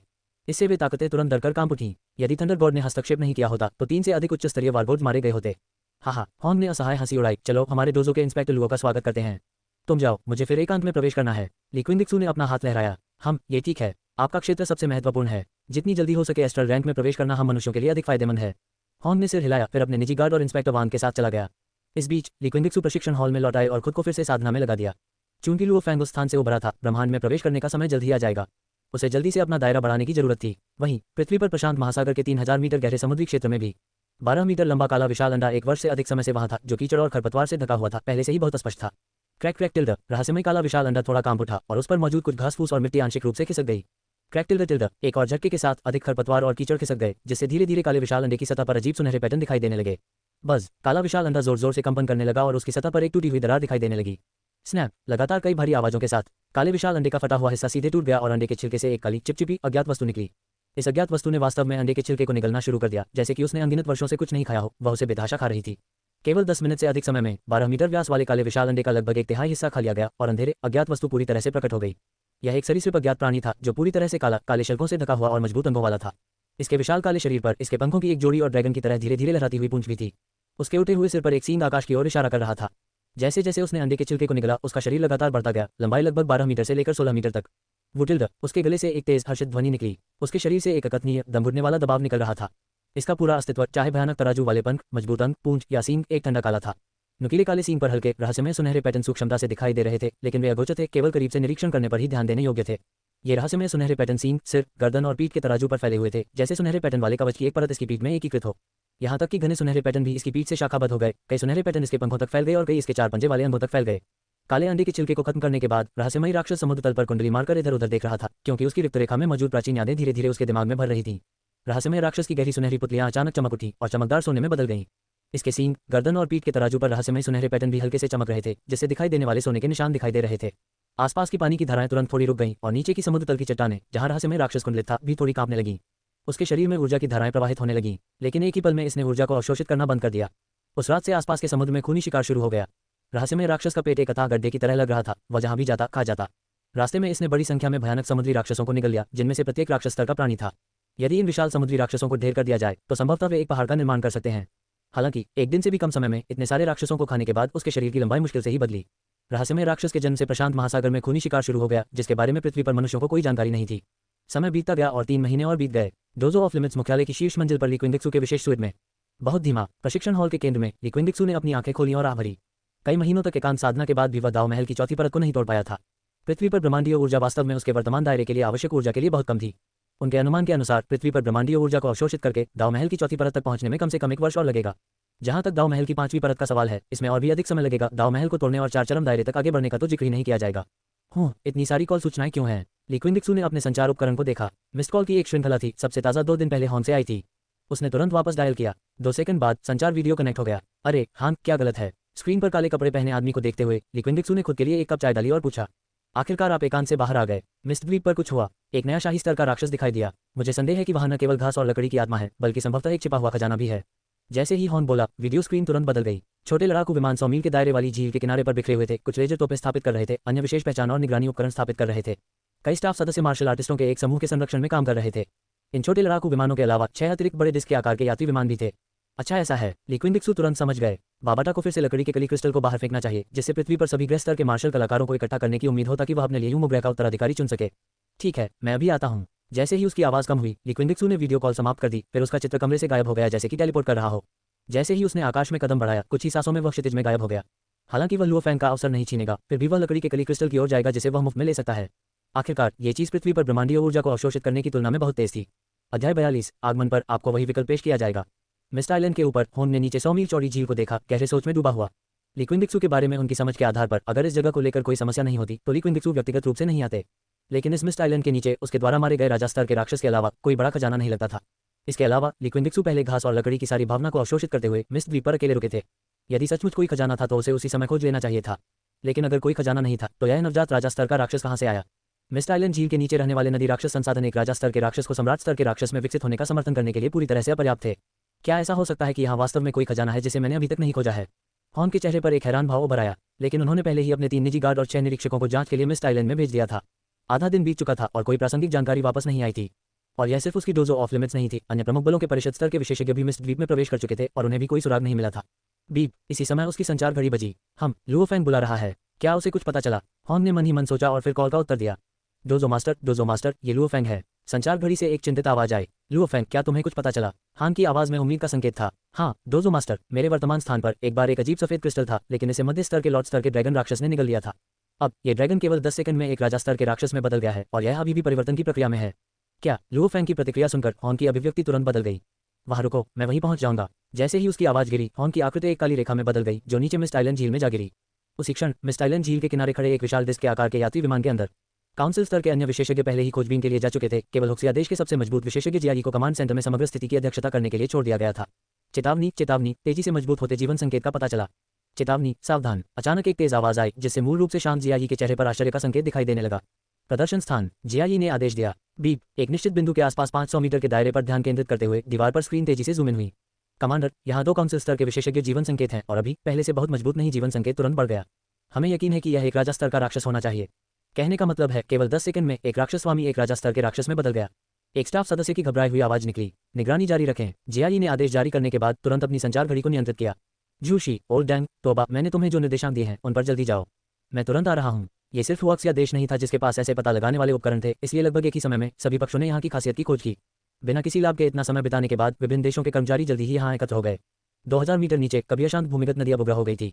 श्रेणी 12 के तूफान के मुख्य समुद्री क्षेत्र की तरह ड्रैगन किंग, जो 5 या 6 मीटर मोटा और 100 मीटर से अधिक लंबा हो गया था, ने दर्द से अपना शरीर मोड़ लिया, जिससे पूरी भूमिगत नदी बेतहाशा कंपन करने लगी। आधे घंटे बाद धुंध द्वीप के ऊपर हवा से एक आकृति प्रकट हुई। वह सफेद, अलौकिक और अलौकिक कपड़े पहने हुए था, शून्य क्षेत्र में अपनी पीठ के पीछे हाथ रखकर खड़ा था। काले बाल हवा में हल्के से नाच रहे थे और उसकी स्पष्ट आंखें झरने की तरह शुद्ध थीं। वह दुनिया में अवतरित होने वाले एक अमर व्यक्ति की तरह था, जो अपने सफेद वस्त्रों में अक्षुण्ण था। देर रात हो चुकी थी और उसके सिर के पीछे एक अर्धचंद्राकार चांद आकाश में लटक रहा था। अचेतन अवस्था में वह चंद्रमा के दिव्य देव की तरह उतरता हुआ भी प्रतीत हो रहा था। मुझे बहुत देर नहीं करनी चाहिए, है ना? जैसे ही उसकी आवाज आकाश में गूंजी, अमर या देवता जैसी आकृति गायब हो गई। जब ली क्विंडिक्सू मिस्ट द्वीप के ऊपर 10,000 मीटर भूमिगत अंतरिक्ष यान के अंदर दिखाई दिए, बाबाटा गुस्से से चिल्लाया, धिक्कार है, मुझे पता था कि यह शापित ठग फिर आएगा। पिछली बार उसने मुझसे 63 वुडबर्ड क्रिस्टल ठग लिए थे और यह बदमाश और भी छीनना चाहता है। बॉस, कृपया ध्यान दें, कोई हमारी उपग्रह से चीजें छीन रहा है। बाबाटा गुस्से में था, लेकिन उसके पास ली क्विंडिक्सू से निपटने का कोई रास्ता नहीं था। इस बीच मिस्ट आइलैंड के नीचे अराजकता का राज था। आधे घंटे पहले से ड्रैगन किंग, जो अचानक राजा स्तर के राक्षस में बदल गया था, उसे सभी परिषद सदस्यों के सामने हॉर्न द्वारा मार दिया गया था। लुओ फेंग ने यह भी खुलासा किया कि चावल की खुशबू वाले सफेद क्रिस्टल को निगलने के बाद ड्रैगन किंग बदल गया था। तुरंत एक परिषद सदस्य ने कहा कि सफेद क्रिस्टल एक लकड़ी की कली क्रिस्टल था। तुरंत सभी परिषद सदस्यों ने तुरंत अपने सहयोगियों को फोन किया या अपने संबंधित कमांड सेंटरों को सूचित किया। कुछ समय के लिए बड़ी संख्या में परिषद स्तर के विशेषज्ञों ने या तो नदी का अनुसरण करते हुए या चट्टान की परतों के माध्यम से ड्रिलिंग करते हुए भूमिगत खोज शुरू की। पहले उनके पास कोई स्पष्ट लक्ष्य नहीं था, लेकिन अब उनकी आंखों में उत्सुकता चमक रही थी। आधे घंटे से भी कम समय बीता था और दूसरी लकड़ी की कली क्रिस्टल की खोज की गई थी, और इसे प्राप्त करने वाला व्यक्ति कोई और नहीं बल्कि हॉर्न था। एक विशाल भूमिगत गुफा के अंदर लुओ फेंग दौड़कर अंदर गया और उसे देखकर आश्चर्यचकित रह गया। एक मार्शल आर्टिस्ट जो दक्षिण एशियाई लग रहा था, उसका शरीर 2 टुकड़ों में बंधा हुआ था, एक चट्टान पर पड़ा हुआ था। उसके बगल में एक आकृति तेजी से आई और घुटनों के बल बैठ गई। महा, तुमने वास्तव में महा को मार डाला। काउंसिल सदस्य फाल, आप बहुत आगे बढ़ गए हैं। 3 भारतीय मार्शल आर्टिस्ट विपरीत दिशा में गुस्से से घूर रहे थे, जहां यूरोपीय संघ के 4 ग्रह स्तर के विशेषज्ञ खड़े थे। युद्ध के देवता, अगर उन्होंने आज्ञाकारी रूप से लकड़ी की कली क्रिस्टल की पेशकश की होती तो हम शायद उनकी जान बचा सकते थे। विरोध करने का साहस करना मौत को दावत देना है। 4 यूरोपीय संघ परिषद सदस्यों में से एक ने उपहास किया। उनमें से सभी 4 परिषद सदस्य थे, जबकि 3 जीवित प्रतिद्वंद्वी केवल 2 परिषद सदस्य थे। लुओ फेंग, चल दर। लुओ फेंग को आते देख यूरोपीय संघ के चारों लोग तुरंत मुड़े और चट्टान की परत में घुस गए। वे जल्दी से निकलना चाहते थे, लेकिन इस वक्त क्या मैंने तुम्हें जाने की इजाजत दी? जैसे ही आवाज गूंजी, एक सुनहरा, दीप्तिमान, झिलमिलाता सुनहरा सागर अचानक प्रकट हुआ, जिसने ईयू काउंसिल के 4 सदस्यों को अपनी चपेट में ले लिया। उसी समय श्वेत वस्त्र पहने एक दिव्य युवक गर्व से खड़ा दिखाई दिया। यूरोपीय संघ परिषद के 4 सदस्य सुनहरे सागर में निश्चल थे, मानो वे जमे हुए हों। ऐसा लग रहा था कि उनके शरीर अनियंत्रित रूप से हिल रहे थे, धीरे धीरे एक साथ मुड़ रहे थे और अपने सिर झुका रहे थे और मृत मार्शल आर्टिस्ट की ओर अपनी पीठ को थोड़ा थोड़ा झुका रहे थे। काउंसिल सदस्य ली। अचानक सामने आए सफेद कपड़े पहने आदमी को देखकर लुओ फेंग की आंखें चमक उठी। लेकिन डिक्सू ने मुस्कुराते हुए लुओ फेंग से कहा, लुओ फेंग, तुम वहीं और देखो, मैं इसे ले लूंगा। ठीक है। ये सुनकर लुओ फेंग समझ गया, उसका अभिवादन किया और फिर चला गया। उसके जाते ही एक ठंडी आवाज आई, तुम्हें भी वही विकल्प दिया गया है, इसे सौंप दो और तुम जीवित रह सकते हो, इनकार करो और तुम मर जाओगे। अध्याय -43, अपनी ताकत दिखाओ और उसे पकड़ो। मैं उन्हें सौंप दूंगा, कृपया हमें छोड़ दीजिए। यूरोपीय संघ परिषद के सदस्य की रुकी हुई आवाज आई। लिक्विन डिक्सू ने उदासीनता से सिर हिलाया और फिर सुनहरा सागर तुरंत नष्ट हो गया। ये सौभाग्य की बात थी कि वह कोई भारी हत्या का इरादा रखने वाला व्यक्ति नहीं था, अन्यथा उसका गोल्डन डोमेन उसकी सेंट बॉडी डिवाइन पावर द्वारा गठित इन चारों को तुरंत कुचलकर मार सकता था। ये वह लकड़ी की कली क्रिस्टल है। यूरोपीय संघ परिषद के सदस्य ने कांपते हुए लकड़ी के कली क्रिस्टल को सौंप दिया, जो उसने अपने बैकपैक से लिया था। लिक्विन डिक्सू ने अपना हाथ लहराया और 100 मीटर दूर से उसने लकड़ी की कली के क्रिस्टल को अपनी आस्तीन में इकट्ठा कर लिया। फिर उसकी आकृति शून्य क्षेत्र में पिघल गई, जैसे कि वह कभी प्रकट ही नहीं हुई हो। ओह! जैसे ही लिक्विन डिक्सू चले गए, यूरोपीय संघ परिषद के 4 सदस्यों ने तुरंत लंबी सांसें छोड़ी। सुनहरे समुद्र में रहते हुए उन्हें ऐसा महसूस हुआ मानो वे हजारों गुना गुरुत्वाकर्षण के तहत समुद्र के तल में डूब रहे थे। यदि यह और अधिक समय तक चलता तो उन्हें कुचलकर मार डाला गया होता। चलो कहीं और देखते हैं, क्या हमें इस वुडबर्ड क्रिस्टल के बारे में जानकारी भेजनी चाहिए? भेजें, ये वैसे भी पहले से ही ऐसा है। सूचना भेजने के बाद परिषद के चारों सदस्य तुरंत एक साथ निकल पड़े। हॉल मास्टर, मैं लुओ फेंग हूँ। लुओ फेंग के चले जाने के बाद उन्होंने अपनी संचार घड़ी के माध्यम से हॉल मास्टर से संपर्क किया और बताया कि अभी क्या हुआ था। आखिरकार हत्या हुई। लुओ फेंग, ये तो बस शुरुआत है, तुम्हें भी सावधान रहना चाहिए। ये राष्ट्रों के बीच और यहाँ तक कि मार्शल आर्ट हॉल के बीच भी संघर्ष है। ये नग्न और अविश्वसनीय रूप से क्रूर है। यदि आप अकेले एक वुडबर्ड क्रिस्टल खोजते हैं और इसे उन टीम अप काउंसिल सदस्यों से प्राप्त नहीं कर सकते हैं, तो आप तुरंत मुझे या काउंसिल सदस्य ली को एक संदेश भेज सकते हैं। विशेष रूप से परिषद सदस्य ली, उनकी असली ताकत आप आमतौर पर जो देखते हैं उससे कहीं अधिक है। हॉर्न की आवाज संचार घड़ी के माध्यम से आए अंतिम वाक्य में भावना का संकेत था। समझा। ये सुनकर लुओ फेंग ने सोच समझकर जवाब दिया। उसकी नजर उसकी बाईं बांह पर चांदी के कलाई गार्ड पर टिकी थी। ये #9 खंडहर में उन्हें मिले पुरस्कारों में से एक था, एक सहायक ऑप्टिकल कंप्यूटर। जब तक वह किसी पर सहायक ऑप्टिकल कंप्यूटर का लक्ष्य रखता था, वह उनकी ताकत का पता लगा सकता था। गुफा में रहते हुए उसने लिक्विन डिक्सू पर निशाना साधा था। वह वास्तव में जानना चाहता था कि लिक्विन डिक्सू किस क्षेत्र में है, कोई ऐसा व्यक्ति जो हॉल मास्टर को नाम से बुला सकता है और जिसकी मात्र सुनहरी रोशनी 4 परिषद सदस्यों को पूरी तरह से असहाय बना सकती है। लेकिन जब लुओ फेंग ने सहायक ऑप्टिकल कंप्यूटर की सतह पर प्रदर्शित पाठ को देखा तो वह तुरंत दंग रह गया। युद्ध शक्ति, मानसिक शक्ति, जीन मूल ऊर्जा, संदिग्ध astral rank 1। Luo Feng horn फिरने लगा। उसे विश्वास नहीं हो रहा था कि वह क्या देख रहा है। ये सहायक ऑप्टिकल कंप्यूटर लिक्विन डिक्सू की विशिष्ट युद्ध शक्ति का पता भी नहीं लगा सका, और यह जो प्रदर्शित कर सका वह केवल एक संदेह था। सबसे अजीब बात यह थी कि उनकी मानसिक शक्ति पर प्रश्न चिन्ह लग गया था। ये वास्तव में लोगों का दूसरों से तुलना करने का मामला है, जब तक कि वे क्रोधित न हो। लुओ फेंग बेबसी से मुस्कुराया। उनकी उम्र में 1 या 2 साल से भी कम का अंतर था, फिर भी उनकी ताकत में इतना अंतर था। इसमें कोई आश्चर्य नहीं कि दुनिया के सबसे मजबूत विशेषज्ञ हॉर्न लिक्विन डिक्सू का उल्लेख करते समय इतने सहज थे। उसने तुरंत इन विचारों को दबा दिया। वुडबर्ड क्रिस्टल ढूंढना अब अधिक महत्वपूर्ण था। 11:47 अपराह्न खोजे गए तीसरे लकड़ी के कली क्रिस्टल को शुरू में यूरोपीय संघ द्वारा प्राप्त किया गया था, लेकिन डोजो ऑफ लिमिट्स के परिषद सदस्य द्वारा आधे रास्ते में अचानक प्रकट होकर इसे ले लिया गया था। ये भी पहली बार था जब कोई मौत हुई। तब से विभिन्न पार्टियां जो कुछ हद तक सहमत थीं अब पीछे नहीं हटी और भी अधिक क्रूर हो गईं। 12:12 पूर्वाह्न चौथे वुडबर्ग क्रिस्टल की खोज की गई। संयुक्त राज्य अमेरिका और सोवियत संघ के 6 परिषद सदस्यों की नज़र में सुनहरी रोशनी से चमकते सफेद वस्त्र पहने एक युवक ने इसे अपने कब्जे में ले लिया। 1:56 पूर्वाह्न लगभग 2 घंटे के बाद 5वें और 6ठे लकड़ी के कली क्रिस्टल की एक साथ खोज की गई। भूमिगत विस्फोट से खुली विशाल गुफा में 10 से अधिक गृह स्तर के विशेषज्ञों ने थंडर गॉड को देखा, जो केंद्र में एक सफेद वस्त्र पहने हुए था। इस समय वह 2 लकड़ी के कली क्रिस्टल को अपने हाथ में पकड़ने के लिए आगे बढ़ा, लेकिन अचानक लकड़ी की कली के एक क्रिस्टल के चारों ओर एक धुंधली सुनहरी रोशनी चमक उठी। इससे पहले कि वहां मौजूद कोई भी प्रतिक्रिया दे सके, एक लकड़ी की कली का क्रिस्टल हवा में गायब हो गया। यहाँ तक कि थंडर गॉड ने भी कोई प्रतिक्रिया नहीं दी। उसके कसकर भींचे हुए बाएं हाथ में सफेद आभा वाला केवल एक क्रिस्टल बचा था। तुमने मुझे भी लूट लिया। वज्र देवता क्रोध से गरज उठे। उसे अनुमान लगाने की आवश्यकता नहीं थी। वह जानता था कि क्षणभंगुर सुनहरी रोशनी ली क्विंगक्सू थी, जिसकी ताकत असामान्य रूप से शक्तिशाली थी। उसने पहले एक बार ली क्विंगक्सू के साथ बहस की थी जब वह हॉन को ढूंढने के लिए लिमिट मार्शल आर्ट्स हॉल मुख्यालय में गया था। नतीजा ये हुआ कि ली क्विंगक्सू बिना हिले डुले चाय का कप पकड़े वहीं खड़ा रहा, जबकि उसे खुद ऐसा महसूस हो रहा था मानो वह आसपास की जगह से बंधा हुआ है और बिल्कुल भी हिलने डुलने में असमर्थ है। हाँ, उसने अभी भी तुम्हारे लिए एक छोड़ा है ना? बस इतना ही काफी है। हॉन, जो अभी आया था, तुरंत स्थिति को समझ गया और जोर जोर से हंसने लगा। उन्होंने मूल रूप से सोचा था कि थंडर गॉड का लाभ उनसे अधिक होगा, लेकिन ऐसा लगा कि वे दोनों एक जैसे थे, प्रत्येक को एक मिल रहा था। वह सचमुच असामान्य है। मैं जा रहा हूँ, थंडर भगवान ने असहाय होकर शिकायत की, फिर तुरंत चले गए। वह कुछ नहीं कर सकता था। वह सचमुच उस व्यक्ति को हरा नहीं सका। हाँ, हम भी चले जाएंगे और वुडबर्ग क्रिस्टल की खोज जारी रखेंगे। हॉन अपने चेहरे पर मुस्कान के साथ चला गया। Dojo of limits party, beast और लुओ फैंग जो आ चुके थे भी तुरंत अपनी खोज जारी रखने के लिए मुड़े। करीब आधे घंटे बाद लगभग 4000 मीटर गहराई में लुओ फैंग ने एक चट्टान को तोड़ दिया। उसके सामने चट्टान की परत के भीतर एक पतली भूमिगत धारा के पास 3 सफेद प्रकाश बिंदु थोड़ा ऊपर और नीचे तैर रहे थे, निलंबित। लेकिन एक ही पल में एक फीकी सुनहरी रोशनी जिसमें 2 सफेद प्रकाश बिंदु थे गायब हो गई। 3 तुरंत आश्चर्य में बदलने से पहले लुओ फैंग की आंखें चमक उठीं। बिना सोचने का समय लिए उसने इशारा किया और उसकी अदृश्य मानसिक शक्ति एक अदृश्य विशाल हाथ की तरह तेजी से 20 मीटर दूर लकड़ी की कली के क्रिस्टल के चारों ओर लिप गई और उसे वापस खींच लिया। नहीं, तुम अपने ही लोगों को क्यों लूटते हो? इस एकमात्र क्रिस्टल को अपने काले गॉड सूट द्वारा बनाई गई वेस्ट इंडियर में रखकर लुओ फैंग कुछ हद तक रोने की कगार पर था। इस समय उन्होंने थंडर गॉड की पहले वाली भावनाओं का भी अनुभव किया, आश्चर्य फिर भी असहायता। अच्छी बात है, कम से कम उसने मेरे लिए एक तो छोड़ दिया। लुओ फैंग ने आह भरी। टकराना, अचानक एक गर्जना की आवाज। दूर से 3 आकृतियां एक के बाद एक चट्टानों को तोड़ती हुई दिखाई दी। लुओ फैंग ने पहले ही उसे अपने हाथ में ले लिया था। इससे पहले ही उन्हें लकड़ी की कली के क्रिस्टल की छाया की एक झलक मिल गई थी। यह मेरा है। इस पल में लुओ फैंग की नजर में अभूतपूर्व तीव्रता थी। यदि वे इसके लिए लड़ना चाहते थे तो वह अपने भीतर की नाराजगी को बाहर निकालने का अवसर भी ले सकते थे। कुछ सेकंड के गतिरोध के बाद लुओ फैंग की बर्फीली नजर उन पर पड़ी, फिर वह तुरंत एक काली रोशनी में बदल गया और चट्टान में समा गया।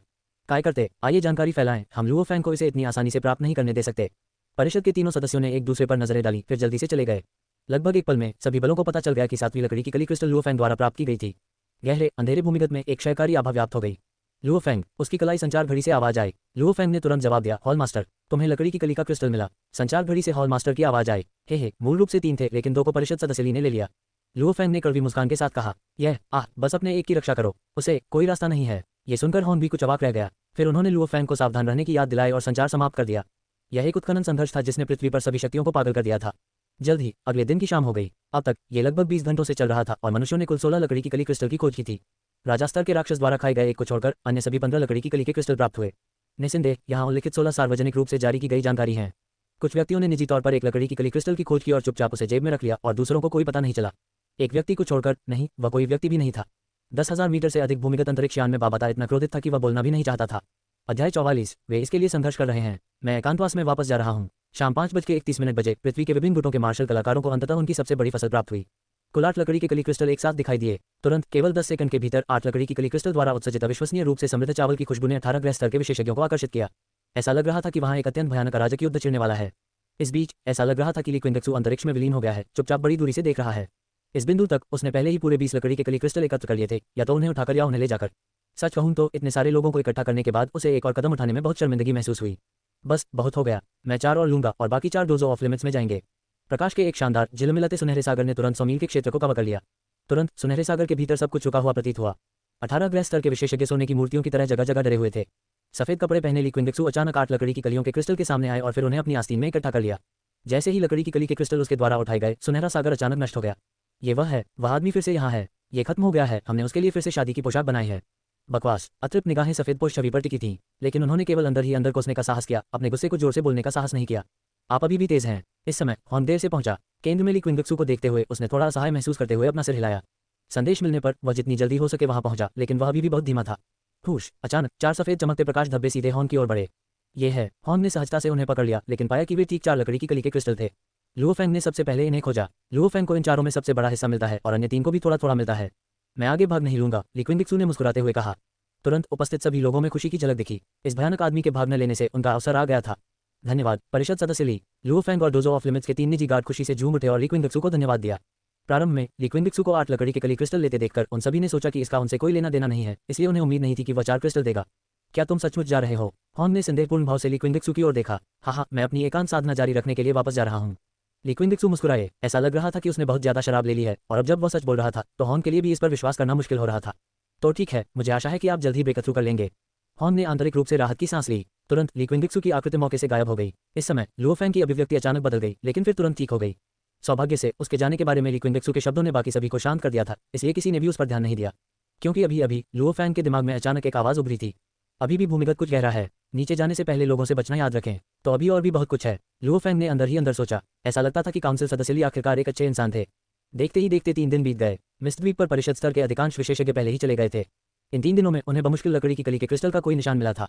केवल कुछ ही परिषद सदस्य अभी भी स्वयं खोज कर रहे थे। लुओ फेंग भी अकेले खोज रहा था। उसे अभी भी अपने मन में ये शब्द याद हैं, अभी भी भूमिगत कुछ है। और भूमिगत 3000 मीटर से अधिक की गहराई पर उसे वास्तव में एक रक्तलाल ब्लेड के टुकड़े का सामना करना पड़ा जो एसएस ग्रेड लड़ाकू जूतों को आसानी से काट सकता था। इसके अलावा उनके दिव्य विचार के नियंत्रण में ये ब्लेड का टुकड़ा कुछ हद तक कठिनाई से काले देवता के सूट को भेदने में कामयाब रहा। एक पल में लुओ फेंग को समझ आ गया कि वास्तव में गहरे भूमिगत खजाने छिपे हुए हैं।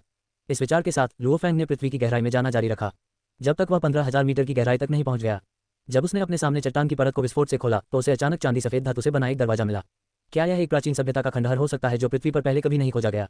लुओ फेंग कुछ हद तक उत्साहित था। ली क्विंगडिक्सू ने उसे पहले जो बताया था उससे इसे जोड़ते हुए उसे अंततः समझ में आया। कोई आश्चर्य नहीं कि परिषद सदस्य ली इतने मजबूत थे, इसका संबंध इस प्राचीन सभ्यता के खंडहर से होना चाहिए। तुरंत लुओ फेंग के शरीर पर काली झिल्ली बह गई, जिसने उसे पूरी तरह से ढक दिया।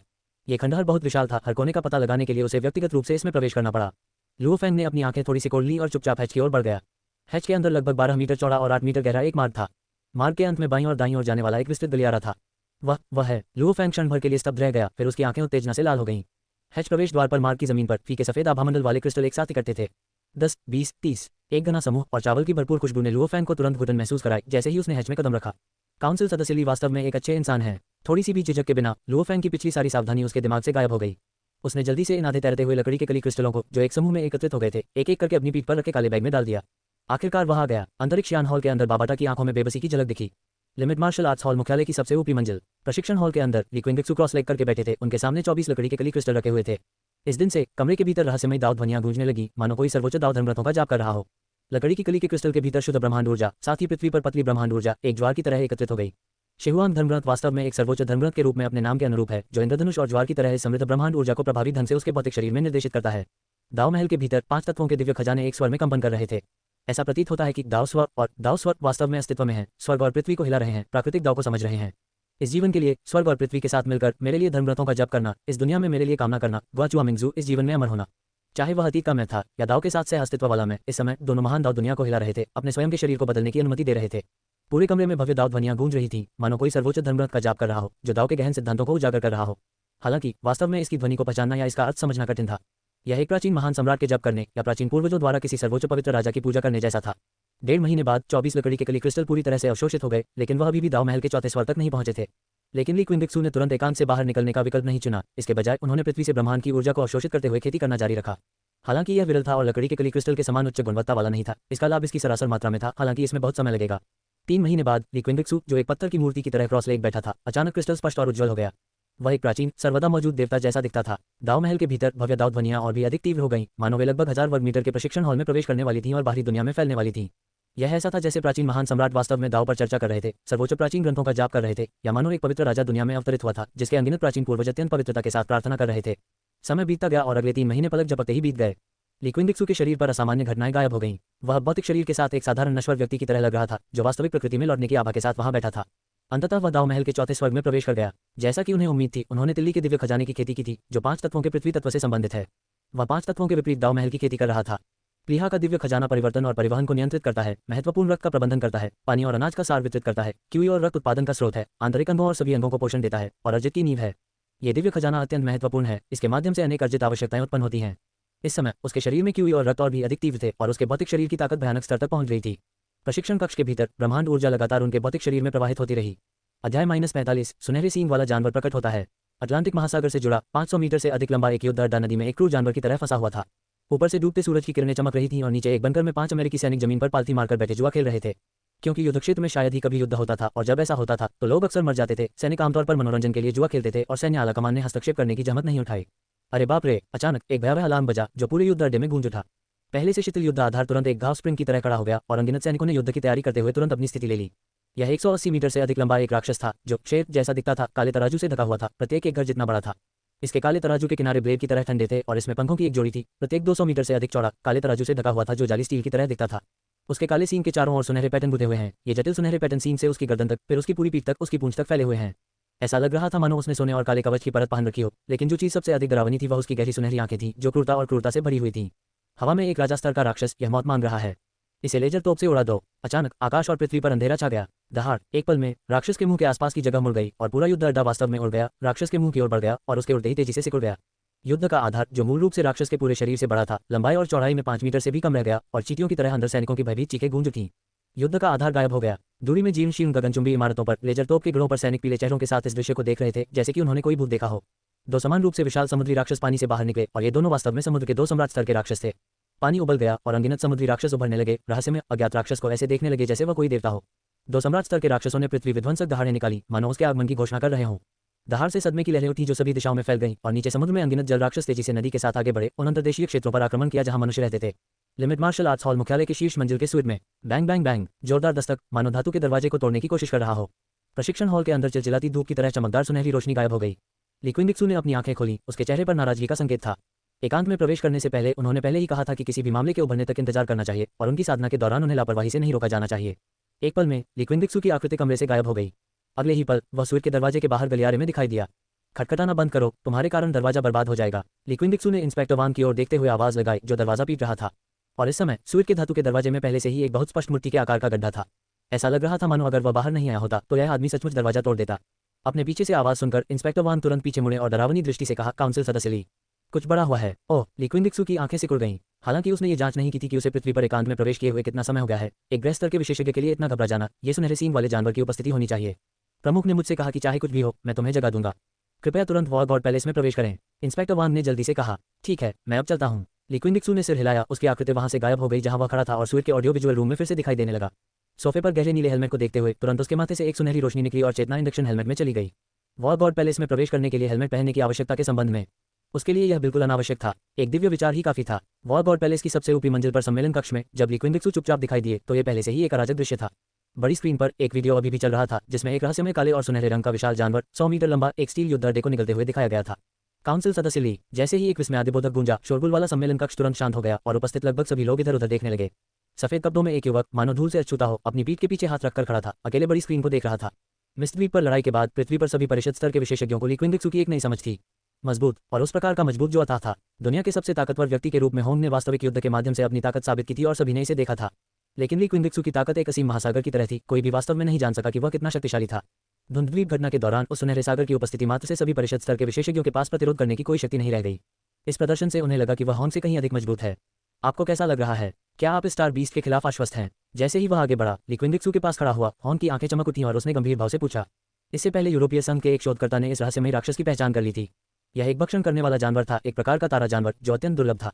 कोई भी सितारा जानवर एक बार बड़ा हो जाने पर यूनिवर्स रैंक तक पहुंच सकता है और आसानी से एक ग्रह को नष्ट कर सकता है। इसके अलावा उस शोधकर्ता के अनुसार इस भक्षण करने वाले जानवर का आकार लगभग 180 मीटर था, जिसका अनुमान ग्रहीय स्तर 8 या 9 या यहाँ तक कि एस्ट्रल रैंक भी था। ली क्विंगडिक्सू ने होंग के सवाल का जवाब नहीं दिया, बल्कि आंतरिक रूप से विचार किया। दाव पैलेस फोर्थ हेवन के अपने वर्तमान दायरे और 9 रहस्यों और विभिन्न सम्राट ग्रंथों के आशीर्वाद के साथ इस सुनहरे सींग वाले जानवर को मारना, जो अभी अभी एस्ट्रल रैंक में प्रवेश किया था, उसके हाथ मोड़ने जितना आसान होगा। लेकिन महत्वपूर्ण बात यह थी कि अगर उसने इस सुनहरे सींग वाले जानवर को मार डाला तो लुओफेंग अपने जीवन का सबसे महत्वपूर्ण अवसर खो देगा। उसे सावधानीपूर्वक विचार करना था कि कैसे काम किया जाए ताकि लुओफेंग मूल कहानी की तरह इस सुनहरे सींग वाले जानवर पर कब्जा कर सके। ली क्विंगडिक्सू की चुप्पी और हल्की सी नाराजगी देखकर होंग का दिल डूब गया। जो व्यक्ति उसे एक चाल में हरा सकता था, उसे अब स्टार बीस्ट के खिलाफ कोई भरोसा नहीं था।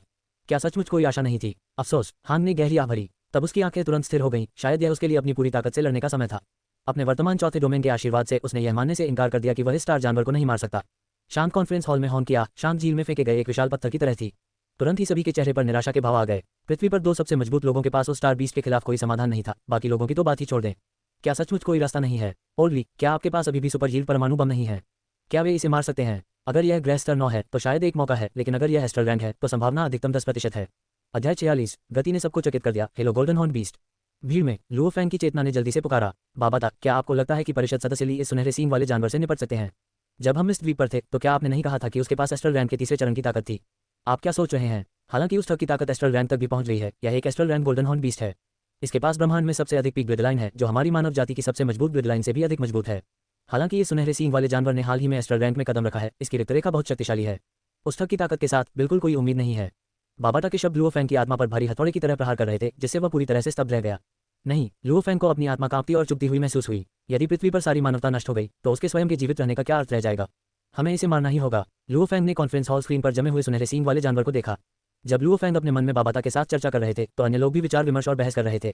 संपूर्ण सम्मेलन कक्ष, चाहे वह मनुष्यों के बीच परिषद स्तर के विशेषज्ञ हों, विभिन्न राष्ट्रों के प्रमुख हों या विशेष रूप से आमंत्रित हथियार विशेषज्ञ हों, सभी समाधान खोजने के लिए अपना दिमाग दौड़ा रहे थे। वे पृथ्वी के सदस्य थे और उनमें से कोई भी हार मानने को तैयार नहीं था। कॉन्फ्रेंस हॉल में हर कोई चिंतित महसूस कर रहा था। भाई हॉर्न, उसमें भी आत्मविश्वास नहीं है। थंडर गॉड और होंग एक कोने में बैठे थे, उनके आसपास कोई नहीं था। नहीं, हॉर्न ने अपना सिर थोड़ा हिलाया, लेकिन उसकी आंखें दृढ़ थीं और उसने फुसफुसाया, हालांकि भले ही मुझे आत्मविश्वास न हो, अंतिम क्षण आने पर मुझे कदम बढ़ाना होगा। मेरे डोमेन के साथ ग्रह स्तर के वर्तमान 7वें चरण के साथ मैं ग्रह स्तर के भीतर पहले से ही अजय हूँ। क्लाउड कैरोसिन वाइन के साथ युग्मित, जो लकड़ी के कली क्रिस्टल का उपभोग करके तेजी से बढ़ती है, यहाँ तक कि पहले चरण के एस्ट्रल रैंक के खिलाफ जीवन या मौत की लड़ाई भी आशा के बिना नहीं हो सकती है। सबसे बड़ी परेशानी यह है कि हम इस भक्षक जानवर की ताकत को नहीं जानते हैं। हॉर्न की आवाज धीमी थी। मम्मा, थंडर भगवान ने थोड़ा सिर हिलाया। हालांकि हॉर्न और थंडर गॉड को स्पष्ट रूप से नहीं पता था कि एस्ट्रल रैंक के पहले चरण में एक मानव मार्शल आर्टिस्ट एस्ट्रल रैंक के पहले चरण में एक राक्षस से अलग था। यह उल्लेख करने की आवश्यकता नहीं है कि यह राक्षसों के बीच एक बेहद भयानक स्टार जानवर था, और विशेष रूप से एक गोल्डन हॉर्न बीस्ट, जिसके पास स्टार बीस्ट के बीच सबसे अधिक पीक ग्रिड लाइन थी, एक ग्रिड लाइन जो विशाल ब्रह्मांड में सबसे पीक के रूप में प्रसिद्ध थी। यही मुख्य कारण था कि बाबाटा का मानना था कि पृथ्वी समाप्त हो गई है। हर कोई, ये भक्षण करने वाले जानवर के बारे में एक वीडियो क्लिप है जिसे संयुक्त राज्य अमेरिका ने अभी प्रसारित किया है। तुरंत सभी लोग शांत हो गए। स्क्रीन पर एक बिल्कुल नया वीडियो चला। इसमें विशाल जंगल दिखाया गया, जहां एक सैन्य अड्डा एक विस्तृत नदी तक फैला हुआ था। हालांकि इस सैन्य अड्डे से अनगिनत संख्या में सैनिक बाहर की ओर भाग रहे थे। हजारों सैनिक जल्दबाजी में भाग रहे थे, लेकिन स्टार बीस्ट बहुत तेज था और सेना पूरी तरह से पीछे नहीं हटी थी। स्क्रीन पर रोशनी की एक सुनहरी लकीर रुक गई। ये सुनहरे सींग वाला जानवर था, जिसके 4 खुर और 2 छोटे पंख थे। कॉन्फ्रेंस हॉल में सन्नाटा था। सुनहरे सींग वाला जानवर बिजली की तरह झपट्टा मारकर सैन्य अड्डे के पार चला गया। इसके पंखों के तराजू सैन्य अड्डे पर ब्लेड की तरह कट गए और पूरा बेस टोफू की तरह नाजुक, तुरंत रह गया और अलग हो गया। आधार खंडहर में तब्दील हो गया। गोल्डन हॉर्न बीस्ट की ठंडी गहरी सुनहरी आंखें तश्तरी सेनानियों को सभी दिशाओं में भागते हुए देख रही थी, लेकिन सेनानियों की गति उसे पूरी तरह से हास्यास्पद लग रही थी। इसने केवल अपना अगला खुर घुमाया। झकझोरना, झकझोरना, झकझोरना। 5 सुनहरी किरणें आश्चर्यजनक रूप से तेज थीं, जो सीधे दूर स्थित 5 तश्तरी सेनानियों पर प्रहार कर रही थीं। लड़ाकू विमान तुरंत एक धमाके के साथ फट गए और आग के गोले में बदल गए। धुंधले आकाश में 5 आग के गोले विशेष रूप से स्पष्ट थे। वीडियो खत्म हो गया। हर कोई, इस वीडियो क्लिप से हमने 2 बिंदु खोजे हैं। पहला, इस बार इसने सैन्य अड्डे को निगला नहीं बल्कि नष्ट कर दिया। दूसरा, इसके पास लंबी दूरी तक हमला करने के तरीके हैं। धतेरी की तुरंत ही कॉन्फ्रेंस हॉल में गालियों की झड़ी लग गई। उन्होंने मूल रूप से सुपर बड़ी क्षमता वाले हाइड्रोजन बमों का उपयोग करने की योजना बनाई थी। उन्हें स्टार बीस्ट के शरीर की सतह पर या उसके मुंह के अंदर विस्फोटित किया जाएगा, लेकिन उन्हें उम्मीद नहीं थी कि इसमें लंबी दूरी के हमले होंगे। गोल्डन हॉर्न बीस्ट को स्क्रीन पर खेलते हुए देखकर ली क्विंगडेक्सू की आंखें चमक उठीं। उनके लिए बेहतर होगा कि वे जल्द कार्रवाई करें। यदि वे वास्तव में इसे मारने में कामयाब रहे तो ये दुर्भाग्यपूर्ण होगा। आखिरकार हॉर्न का लाइट डोमेन पहले ही 4थे स्तर पर पहुंच गया था। यदि गोल्डन हॉर्न बीस्ट वास्तव में उस बीच लेजर तोप से अपंग हो गया था, तो हॉर्न वास्तव में इसे बाहर निकालने के लिए खुद को बलिदान करने में सक्षम हो सकता है। जैसे ही ली क्विंगडेक्सू कॉन्फ्रेंस हॉल से बाहर निकलने की ओर बढ़े, उन्होंने तुरंत उपस्थित सभी लोगों का ध्यान आकर्षित किया। उन्हें समझ नहीं आया कि पृथ्वी पर सबसे मजबूत मार्शल कलाकारों में से एक बिना एक शब्द कहे क्यों चला जा रहा है। वह भागने की कोशिश तो नहीं कर रहा था। क्या आप जा रहे हैं? हॉर्न झट से उठ खड़ा हुआ और चिल्लाया। और क्या मैं यहाँ खड़े होकर इसे कैसे रोक सकता हूँ? देखकर ली क्विंगडेक्सू ने अपना सिर घुमाया, एक अजीब सी मुस्कान के साथ हॉर्न की ओर देखा और पूछा, क्या आप ये कर सकते हैं? हॉर्न की आवाज धीमी थी। उसने ली क्विंगडेक्सू की असली ताकत कभी नहीं देखी थी, लेकिन वह चीज आखिरकार ब्रह्मांड का एक सितारा जानवर थी और उसे अपने दिल में कुछ चिंता महसूस हुई। हॉर्न का सवाल बाकी सबके दिल का भी सवाल था। उन्होंने ली क्विंगडेक्सू की ओर देखा, जो सफेद कपड़े पहने हुए थे, विभिन्न भावों के साथ हाँ शब्द सुनना चाहते थे। मम्मा, ली क्विंगडेक्सू ने एक पल के लिए सोचा, ये 50-50 है। आखिरकार वह उसे मार नहीं सकता था, इसलिए उसे अपनी ताकत दबानी पड़ी। सफलता की केवल 50% संभावना। हॉर्न को कुछ एहसास हुआ और उसने तुरंत कहा, मैं तुम्हारे साथ चलूंगा। मैं भी चलूंगा। वज्र देवता भी तुरंत चिल्लाए, तुम दोनों तो मुझे हरा भी नहीं सकते, तो जाओ क्यों? ली क्विंगडेक्सू ने उन 2 व्यक्तियों की ओर देखते हुए कहा, जो इस उद्देश्य के लिए मरने के लिए तैयार दिख रहे थे। उन्हें याद आया कि मूल कार्य में गोल्डन हॉर्न बीस्ट को लेजर तोप से अपंग करने के बाद हॉर्न और थंडर गॉड, यहाँ तक कि उनकी आत्माओं को जलाने के बाद भी कमजोर प्राणी को खत्म करने में विफल रहे। अब ये सुनहरे सींग वाला जानवर पूरी तरह स्वस्थ था। क्या वे दोनों इसे खाना खिलाकर मार नहीं डालेंगे? इसके अलावा उसका वास्तव में इस सुनहरे सींग वाले जानवर को मारने का इरादा नहीं था। इसकी वर्तमान स्थिति का पता लगाने और इसकी गतिविधियों के बारे में मुझे सूचित करने में मेरी सहायता करें। मैं जा रहा हूँ। जैसे ही उनकी आवाज कम हुई, ली क्विंगडेक्सू की आकृति कॉन्फ्रेंस हॉल से गायब हो गई। जल्दी जल्दी जल्दी, सभी उपग्रहों को संगठित करें। तत्काल चीख पुकार मच गई। तुरंत विभिन्न राष्ट्रों और प्रमुख शक्तियों ने अपने उपग्रहों को जुटाया, स्टार बीस्ट की खोज की और उस पर ताला लगा दिया। सम्मेलन कक्ष में विशाल स्क्रीन पर दृश्य एक साथ प्रदर्शित किया गया था। प्रशांत महासागर के पानी के ऊपर एक विशाल राक्षस, जो पूरी तरह से काला था और उसके सींग के चारों ओर सुनहरे गुप्त पैटर्न लिपटे हुए थे, आकाश में उड़ रहा था। उसके काले पंखों की गति अतीत में उड़ती हुई छाया जैसी लगती थी। इसके साथ ही सम्मेलन कक्ष में एक इलेक्ट्रॉनिक आवाज आई, डेवोरिंग बीस्ट की उड़ान गति 15,219 मीटर प्रति सेकंड। क्या आपको लगता है कि काउंसिल सदस्य ली इस स्टार बीस्ट से निपट सकते हैं? ये कहना मुश्किल है, लेकिन अगर वह आश्वस्त नहीं है तो उसे जल्दबाजी नहीं करनी चाहिए। हॉल के अंदर कई लोग धीमी आवाज में बातचीत कर रहे थे। हम बहुत कमजोर हैं। होंग और थंडर गॉड ने एक दूसरे पर नजरें डाली। दोनों ने एक दूसरे की आंखों में बेबसी देखी। दुनिया के पहले और दूसरे सबसे मजबूत विशेषज्ञों के रूप में एक बड़े दुश्मन का सामना करते हुए उन्हें दूसरों द्वारा बहुत कमजोर कहकर खारिज कर दिया जा रहा था। लिमिट मार्शल आर्ट्स हॉल मुख्यालय के शीर्ष मंजिल के स्वीट में ली क्विंगक्सू को हंसने का मन हुआ। उन सभी की निगाहों से घूरे जाने से उसे ऐसा महसूस हुआ मानो वह सचमुच अपनी मृत्यु के निकट जा रहा हो। बीप, उसकी संचार घड़ी पर एक संचार अनुरोध आया। ली क्विंगक्सू ने संचार जोड़ा और होंग की आवाज तुरंत आई। भक्षक जानवर इस समय प्रशांत महासागर के ऊपर है, आपसे लगभग 10,000 किलोमीटर की सीधी रेखा में। मम्मा, तुरंत ली क्विंगक्सू ने एक कदम उठाया और तुरंत बाहर आसमान में दिखाई देने लगा। देखिए, परिषद सदस्य ली के चेहरे पर वास्तव में मुस्कान है। वह बेहद आश्वस्त होंगे। ये सही है। अमर की तरह सफेद कपड़े पहने ली क्विंगक्सू को नश्वर दुनिया में उतरते देख कॉन्फ्रेंस हॉल में कई लोग मुस्कुराते हुए बातें कर रहे थे। क्या ये संभव है कि यह मरने को तैयार किसी व्यक्ति की शांत मुस्कान हो? अचानक कोई बोल उठा। तुरंत कॉन्फ्रेंस हॉल में सन्नाटा छा गया। इंतजार, काउंसिल सदस्य ली की गति को जल्दी से देखो। इतनी तेज। स्क्रीन पर ली क्विंगक्सू, जो लिमिट मार्शल आर्ट्स हॉल मुख्यालय के बाहर खड़ा था, ने एक कदम उठाया और उसका शरीर अचानक गायब हो गया। जब वह दोबारा प्रकट हुआ तो उसने एक और कदम उठाया और उसकी आकृति एक बार फिर गायब हो गई। ऐसा लग रहा था जैसे उसके पैरों के नीचे का दृश्य स्वतः ही पीछे हट रहा हो। काउंसिल सदस्य ली की गति 131 313 मीटर प्रति सेकंड। हॉल के अंदर एक इलेक्ट्रॉनिक आवाज सुनाई दी। तुरंत हर कोई स्तब्ध रह गया। ये कैसी भयानक गति थी! यहाँ तक कि वह भक्षण करने वाला जानवर प्रति सेकंड केवल 10,000 मीटर से अधिक था और काउंसिल सदस्य ली वास्तव में उससे 10 गुना तेज थे। हे भगवान, परिषद सदस्य ली वास्तव में इतने मजबूत हैं। हम जीत गए। हा। तुरंत हॉल में मौजूद लोग खुशी से हंसने लगे। यदि उसकी गति इससे 10 गुना तेज थी तो काउंसिल सदस्य ली की असली ताकत भी उससे 10 गुना अधिक होनी चाहिए। यदि नहीं भी तो वह निश्चित रूप से स्टार बीस्ट से अधिक शक्तिशाली था। इस बीच लुओ फैंग के चेतना क्षेत्र में बाबाटा वास्तव में स्तब्ध था और बड़बड़ा रहा था। असंभव, ये बिल्कुल असंभव है। क्या हुआ बाबाटा? क्या यह अच्छी बात नहीं है? ऐसा क्यों लग रहा है जैसे तुमने अपनी आत्मा खो दी है? लुओ फैंग ने मुस्कुराते हुए बाबाटा से आंतरिक रूप से पूछा। लुओ फैंग, आप नहीं समझे। आपको पता होना चाहिए कि अपनी तीसरे चरण की एस्ट्रल रैंक ताकत के साथ उसे इतनी गति हासिल करने में सक्षम नहीं होना चाहिए। जब तक क्या? जब बाबाटा ने ऐसा कहा तो लुओ फैंग भी उत्सुक हो गया। जब तक उसने समय के नियम की सीमा को नहीं समझ लिया है। वह समय का नियम है। हे भगवान, आखिर मुझे क्या याद आया? बाबाटा इस क्षण असीम पश्चाताप से भर गया। यदि उसे पहले पता होता तो उसने सारी लकड़ी की कली, क्रिस्टल और सारा खजाना उस ठग पर फेंक दिया होता। भले ही वह उसे यूमो प्लेनेट का उत्तराधिकारी बनने के लिए राजी नहीं कर सका, फिर भी एक नामांकित शिष्य बनना ठीक रहेगा।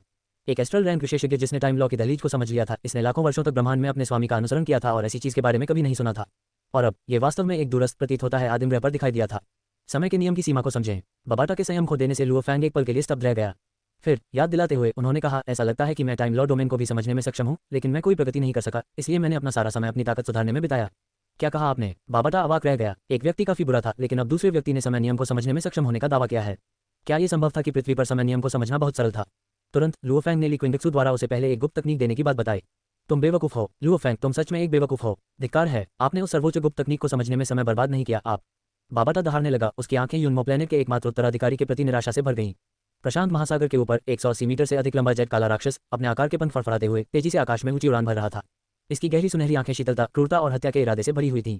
Golden horn beast star beast के सबसे भयानक प्रकारों में से एक है। इसकी रक्तरेखा में स्वाभाविक रूप से क्रूरता और क्रूरता शामिल है। हेलो गोल्डन हॉर्न बीस्ट, आकाश में एक आवाज सुनाई दी। सफेद कपड़े पहने ली क्विंगक्सू शून्य क्षेत्र में अपनी पीठ के पीछे हाथ रखकर खड़े हुए सुंदर और अलौकिक दिख रहे थे। उसके काले बाल समुद्री हवा के साथ हल्के से नाच रहे थे और उसकी स्पष्ट आंखें झरने की तरह शुद्ध थीं। अब गहरी रात हो चुकी थी। आसमान में अर्धचंद्राकार चांद लटक रहा था। इस सेटिंग ने उसे अपने सफेद वस्त्रों में प्राचीन दुनिया में उतरने वाले एक निर्वासित अमर की तरह दिखने लगा। अध्याय 47, अविनाशी स्वर्णिम शरीर, आमने सामने की टक्कर। काउंसिल सदस्य ली भक्षक जानवर का सामना कर रहे हैं। वॉर गॉड पैलेस के सबसे ऊपरी मंजिल के कॉन्फ्रेंस हॉल के अंदर हर कोई घबराकर बड़े डिस्प्ले पर स्क्रीन देख रहा था। हालांकि वे पहले से ही जानते थे कि काउंसिल सदस्य ली की गति उस स्टार बीस्ट से कहीं अधिक है। जब तक वे वास्तव में नहीं लड़े, कोई भी नहीं कह सकता था कि अंतिम परिणाम क्या होगा। वे केवल यही आशा कर सकते थे कि परिषद सदस्य ली इस भक्षक जानवर को मार सकें। प्रशांत महासागर, गहरा अंधेरा समुद्री जल बेतहाशा गर्जना कर रहा था। समुद्री हवा गूंज रही थी और दुनिया धुंधली थी। एक इंसान और एक जानवर 1000 मीटर की दूरी पर एक दूसरे के सामने खड़े थे। भक्षण करने वाला जानवर हवा में मंडरा रहा था। उसकी गहरी सुनहरी आंखें दूर खड़े इंसान को घूर रही थीं, जो चींटी जैसा लग रहा था। हुश, भक्षण करने वाले जानवर के सामने के खुरों से अचानक प्रकाश की 5 सुनहरी किरणें निकलीं। एक पल में ली क्विंगक्सू ने अपना हाथ बढ़ाया, हल्के से एक उंगली थपथपाई और 5 सुनहरी दिव्य शक्ति की किरणें सीधे निकल गईं। बूम, हवा में 10 हाइड्रोजन बमों के विस्फोट की तरह विशाल सुनहरी रोशनी शुद्ध चांदनी पर हावी होती दिख रही थी। भयानक ऊर्जा का उतार चढ़ाव बढ़ गया, जिससे नीचे समुद्र में सैकड़ों मीटर ऊंची लहरें उठीं। ली क्विंगक्सू हवा में खड़ा था, उसका शरीर स्थिर था। जैसे ही ऊर्जा का उतार चढ़ाव गुजरा, उसके काले बाल बेतहाशा नाच रहे थे और उसका सफेद वस्त्र सरसरा रहा था। उसकी आंखों में उपहास का एक संकेत दिखाई दिया, एक स्पष्ट झरने की तरह शुद्ध। दहाड़, सुनहरे सींग वाले जानवर की गहरी सुनहरी आंखों ने दूर से छोटी आकृति को देखा, फिर उग्र पागलपन में फिर से दहाड़ने लगा। इसकी लीगेसी यादों के अनुसार जब तक यह एस्ट्रल रैंक तक पहुंचता है, तब तक एक ग्रह इसके लिए कोई खतरा पैदा नहीं करेगा। यही कारण है कि एस्ट्रल रैंक तक पहुंचने के बाद ही इसने समुद्र छोड़ दिया। और इस समय ये वास्तव में एक मानव चींटी की उत्तेजना महसूस हुई। हालांकि इससे पहले कि वह कोई कदम उठा पाता, अगले ही पल ली क्विंगक्सू के पूरे शरीर का खून नदी की तरह उमड़ रहा था और लाल रंग के खून के भीतर कुछ सुनहरा हो गया था। संत शरीर की स्वर्णिम दिव्य शक्ति उससे निकल रही थी, मानो युद्ध का स्वर्णिम देवता वहां खड़ा हो। बस ली क्विंगक्सू ने हमला करने की पहल की। जिन कैरेक्टर सीक्रेट की अत्यधिक गति अद्वितीय थी, प्रकाश की किरण में तब्दील हो गई और तेजी से आगे बढ़ी। ऐसा लग रहा था कि सुनहरी मुट्ठी अंतरिक्ष को तोड़ देगी, एक हिंसक कंपन छोड़ेगी और सुनहरे सींग वाले जानवर के सिर पर जोरदार प्रहार करेगी। बजना, यह असाधारण रूप से मन स्वर्गीय गड़गड़ाहट के विस्फोट या दर्जनों कांस्य घंटियों के एक साथ बजने जैसा था। दृश्यमान ऊर्जा का उतार चढ़ाव सभी दिशाओं में ज्वार की तरह बढ़ रहा था। इसके परिणामस्वरूप नीचे समुद्र में 1000 मीटर से अधिक ऊंची विशाल लहरें उठीं। गोल्डन हॉर्न बीस्ट का 100 मीटर का विशाल शरीर एक ही मौके से कई हजार मीटर दूर उड़ गया। दहाड़ सुनहरे सींग वाले जानवर ने अपना सिर हिलाया, उसकी आंखों में विस्मय का एक निशान चमक गया और फिर वह एक बार फिर उग्र बर्बरता से भर गया। आप थोड़े सख्त हैं। लिक्विंडिक्सू ने अपनी सुनहरी मुट्ठी पर नजर डाली जिस पर स्पष्ट रूप से 3 निशान थे और उसकी मुट्ठी से हल्की सी चुभन भरी अनुभूति निकली। कितने दिन हो गए? उसे शारीरिक दर्द महसूस हुए कितना समय हो गया था। हा। हार्दिक हंसी के साथ लिक्विंडिक्सू की आकृति अपने मूल स्थान से गायब हो गई। अगले ही पल वह तुरंत सुनहरे सींग वाले जानवर की आंखों के सामने आ गया। उसकी जानवर की आंखों में सुनहरी मुट्ठी लगातार बढ़ रही थी और फिर से सुनहरे सींग वाले जानवर के सिर पर जोरदार प्रहार कर रही थी। वो सुनहरे सींग वाले जानवर ने दहाड़ निकाली। क्रोधित सुनहरे सींग वाले जानवर के माथे के सींग पर सुनहरा गुप्त पैटर्न अचानक चमक उठा और उसकी आंखें तुरंत चमकदार सोने में बदल गईं। सुनहरी रोशनी तेजी से उसकी गर्दन और पीठ से होते हुए उसके सामने के खुरों तक पहुंची और एक झटके के साथ तेज खुर सीधे उसके सामने छोटी आकृति पर चढ़ गए। तुम बहुत धीमे हो। जैसे ही तेज खुर घूमे, लिक्विंडिक्सू की आकृति पहले ही गायब हो चुकी थी। जैसे कोई स्वर्गीय देवता उतर रहा हो, वह जोर से नीचे उतरा और सुनहरे सींग वाले जानवर की पीठ पर जा बैठा। तुरंत उसके पैरों के जूते धूल में बदल गए। बूम! सुनहरे सींग वाले जानवर जिसका हमला चूक गया को केवल उसकी पीठ में तेज दर्द महसूस हुआ और खून के साथ कई परतें गिर गईं और उसका विशाल शरीर प्रकाश की किरण की तरह प्रशांत महासागर में गिर गया। हिस्टिल्ड लिक्विंडिक्सू ने एक अजीब अभिव्यक्ति के साथ सांस ली। इस सुनहरे सींग वाले जानवर की पीठ के तराजू वास्तव में सख्त हैं, उसके सिर से कई गुना ज्यादा सख्त। ये भक्षण करने वाला जानवर धातु तत्व से संबंधित है और इसकी पैमाने की रक्षा स्वाभाविक रूप से मजबूत है। गोल्डन सींग वाले जानवर का जिक्र नहीं है जो बढ़ने के लिए धातु को निगलता और अवशोषित करता है। इसका बचाव तो और भी असामान्य है, लेकिन लिक्विंडिक्सू निडर था और सीधे मानव भौतिक शरीर का उपयोग करके उससे टकराता था। अंधेरी रात के नीचे हवा गरज रही थी और गहरे समुद्र का पानी हिंसक रूप से कंपन और मंथन कर रहा था। प्रत्येक लहर सैकड़ों मीटर ऊंची थी। बूम! सुनहरे सींग वाला जानवर अचानक समुद्र के पानी से बाहर निकल आया, लेकिन उसके सींग पर सुनहरा गुप्त पैटर्न पहले की तुलना में थोड़ा धुंधला लग रहा था। हालांकि इसकी गहरी सुनहरी आंखें और भी अधिक उन्मादी थीं, दबे हुए गुस्से का पागलपन। दूर आकाश में चींटी को देखकर इस कमजोर इंसान ने वास्तव में उसे नुकसान पहुंचाया, जिससे सुनहरे सींग वाला जानवर असाधारण रूप से क्रोधित हो गया। इसके वंश से उत्पन्न कुलीनता ने इसे पूर्ण अहंकार प्रदान किया। विशाल ब्रह्मांड को देखते हुए ये पीक ग्रेडलाइंस में से एक था। इस कमजोर ग्रह स्तर पर एक कमजोर इंसान ने इसे चुनौती देने का साहस किया। बूम! गोल्डन हॉर्न बीस्ट के स्केल वाले पंख हल्के से फड़फड़ाए, तुरंत प्रकाश की धारा में बदल गए और सीधे लिक्विंडिक्सू की ओर उड़ गए। वॉर गॉड पैलेस सम्मेलन कक्ष में स्क्रीन पर छवियां आम लोगों के देखने के लिए पहले से ही बहुत तेज थीं। एस्ट्रल रैंक की लड़ाइयां, यहां तक कि war god level martial artist की नग्न आंखें भी स्पष्ट रूप से नहीं देख सकती थी। केवल प्लेबैक, धीमी गति और स्क्रीन के बगल में प्लेनेटरी लेवल एक्सपर्ट के स्पष्टीकरण को देखने में सक्षम थी। उपस्थित लोगों में से केवल प्लेनेटरी लेवल मार्शल आर्टिस्ट ही मुश्किल से टिक सके। हे भगवान! परिषद सदस्य ली उस भक्षण करने वाले जानवर पर पूरी तरह से हावी हो रहा है। हम निश्चित रूप से जीतने जा रहे हैं। मुझे पता था कि परिषद सदस्य ली की ताकत इस भक्षक जानवर से अधिक होगी। हॉल में कई लोग उत्साह से चिल्ला रहे थे, यहाँ तक कि हॉर्न और थंडर गॉड भी एक ही थे। चूंकि लिक्विंडिक्सू जीत सकते थे, उन्हें मानवता के भविष्य के लिए सख्त संघर्ष करने की जरूरत नहीं थी। लुओफेंग, क्या तुम्हें यकीन है कि वह ठग वास्तव में तुम्हारी धरती से है? बबाता कुछ स्तब्ध होकर देखता रहा। बिल्कुल। लुओफेंग ने बिना पलके झपकाए युद्ध स्क्रीन को देखा और अपने मन में लापरवाही से जवाब दिया। उसे स्पष्ट रूप से समझ नहीं आया कि बाबाटा विशेष रूप से क्या पूछ रहा था। नहीं, क्या आप अभी तक नहीं समझे? वह ठग सुनहरे सींग वाले जानवर के साथ शारीरिक शक्ति में प्रतिस्पर्धा कर रहा है। ये बिल्कुल अविश्वसनीय है। अभी उस सुनहरे सींग वाले जानवर के पंजे की शक्ति के साथ यह आसानी से एक काले देवता के सूट को फाड़ने के लिए पर्याप्त होगा, फिर भी उसने वास्तव में इसे अपने भौतिक शरीर के साथ सीधे ले लिया। वह अपने पृथ्वीवासी रिक्त रेखा के साथ ऐसा कैसे कर सकता है? बाबाता इसका पता नहीं लगा सके। ऐसा मनुष्य पृथ्वी पर कैसे प्रकट हो सकता है? ऐसा बिल्कुल नहीं होना चाहिए। रक्तरेखा के संदर्भ में मानवता की चरम रक्तरेखा भी सुनहरे सींग वाले जानवर जितनी महान नहीं थी। फिर भी लिक्विंडिक्सू का भौतिक शरीर वास्तव में सुनहरे सींग वाले जानवर का प्रतिद्वंद्वी हो सकता था और थोड़ा मजबूत भी लग रहा था। यह बाबाता की समझ से बिल्कुल परे था। और यह गोल्डन हॉर्न बीस्ट आखिरकार स्टार बीस्ट के बीच पीक ग्रिडलाइंस में से एक है, फिर भी इसे उस ठग द्वारा पीटा जा रहा है। ये वास्तव में बहुत भोला है। इसके युद्ध कौशल बहुत खराब हैं। बाबाटा ने कहा, कुछ हद तक देखने में असमर्थ। वास्तव में गोल्डन हॉर्न बीस्ट की ताकत, प्रतिभा इत्यादि के साथ यदि उसका कौशल अधिक होता या यदि वह होशियार होता तो वह इस बिंदु तक बिल्कुल भी नहीं गिरता। लेकिन इस सुनहरे सींग वाले जानवर का जन्म 1 साल से थोड़ा अधिक पहले ही हुआ था। अरे नहीं, परिषद सदस्य ली को चोट लगी थी। उस भक्षण करने वाले जानवर ने वास्तव में परिषद सदस्य ली के प्रकट होने वाले बिंदु की भविष्यवाणी की थी। कॉन्फ्रेंस हॉल में भीड़ तुरंत शोरगुल में बदल गई, लेकिन उन्हें यह नहीं पता था कि लिक्विंडिक्सू को जानबूझकर मारा गया था। यदि उसे कुछ बार मार नहीं पड़ती तो वह वास्तव में कार्य जारी नहीं रख पाता। ये सुनहरे सींग वाला जानवर उसकी कल्पना से कहीं अधिक कमजोर था और युद्ध कौशल के मामले में ये पूरी तरह से नौसिखिया था। अध्याय -48। माहौल गर्म हो रहा था और लुओफेंग ने शरीर पर कब्जा कर लिया। सुनहरे सींग वाले जानवर का सिर ऊंचा रहा, उसकी पीठ पर 2 तेज सींग सुनहरी रोशनी से चमक रहे थे और उसकी ठंडी आंखों में संतुष्टि की झलक झलक रही थी। उसकी ब्लडलाइन मेमोरी से उसकी अपनी यह चाल उस चींटी को मारने के लिए पर्याप्त होनी चाहिए थी। लेकिन अगले ही पल लिक्विंडिक्सू नंगे सीने अचानक उसके सिर के ऊपर दिखाई दिया। लिक्विंडिक्सू की छाती पर एक खून का धब्बा था और ताजा लाल खून का एक निशान बाहर निकलने वाला था, लेकिन फिर नष्ट हो गया। धमाके! अचानक एक बड़ा काला हाथ आसमान में दिखाई दिया। काला और दमनकारी सुनहरे सींग वाले जानवर के सिर पर जोरदार प्रहार कर रहा था। बूम! गड़गड़ाहट की तरह सुनहरी और काली ऊर्जाएं हिंसक रूप से भड़क उठी, ज्वार की तरह सभी दिशाओं में बढ़ गईं। सुनहरे सींग वाला जानवर गिरते हुए उल्का की तरह तेजी से समुद्र में जा गिरा। लिक्विंडिक्सू की आकृति भी अचानक गायब हो गई, जो उसके बिल्कुल पीछे थी। वॉर गॉड पैलेस के सबसे ऊपरी मंजिल के कॉन्फ्रेंस हॉल में उनकी आकृतियां अब बड़े स्क्रीन पर दिखाई नहीं दे रही थीं। हालांकि जीवन का पता लगाने वाला उपकरण 2 असामान्य रूप से मजबूत जीवन शक्तियों को लगातार टकराते हुए दिखा सकता है, और वे धीरे धीरे कभी मजबूत कभी कमजोर हो गए, जिससे ये पहचानना मुश्किल हो गया कि कौन कौन है। दर्जनों मिनट बाद प्रशांत महासागर में एक सुनहरी रोशनी समुद्र की सतह से होकर गुजरी। बिखरे बालों और नंगे ऊपरी शरीर के साथ लिक्विंडिक्सू समुद्र के ऊपर दिखाई दी। उसकी छाती पर कई घने निशान थे, लेकिन ताजे खून की एक भी बूंद बाहर नहीं निकली। मैंने आपके लिए मंच तैयार कर दिया है, यह आप पर निर्भर है कि आप आते हैं या नहीं। लिक्विंडिक्सू ने आंतरिक रूप से विचार किया और एक विचार के साथ उसकी संचार घड़ी प्रकट हुई। संचार जुड़ा। वॉर गॉड पैलेस के सबसे ऊपरी मंजिल के कॉन्फ्रेंस हॉल में लुओ फैंग की संचार घड़ी अचानक बजी। ये परिषद सदस्य ली है। लुओ फैंग का विस्मयादिबोधक गूंज उठा, जिसने तुरंत उपस्थित सभी लोगों का ध्यान आकर्षित किया। जैसे ही उसने कनेक्ट करने के लिए टैप किया, लुओ फैंग संचार घड़ी से तुरंत रिक्विंगक्सू की आवाज आए। काउंसिल सदस्य ली, यह मैं हूँ। लुओ फैंग ने तुरंत जवाब दिया। आसपास के लोग कुछ हद तक हैरान थे कि काउंसिल सदस्य ली अकेले लुओ फैंग को क्यों ढूंढ रहे थे, लेकिन वे फिर भी चुपचाप सुनते रहे। लुओ फैंग, क्या आप चाहते हैं कि वह भक्षक जानवर मर जाए? बिल्कुल, लुओ फैंग ने असाधारण शीघ्रता से उत्तर दिया। अच्छा, अगर इसकी कीमत आपकी अपनी मौत हो तो क्या होगा?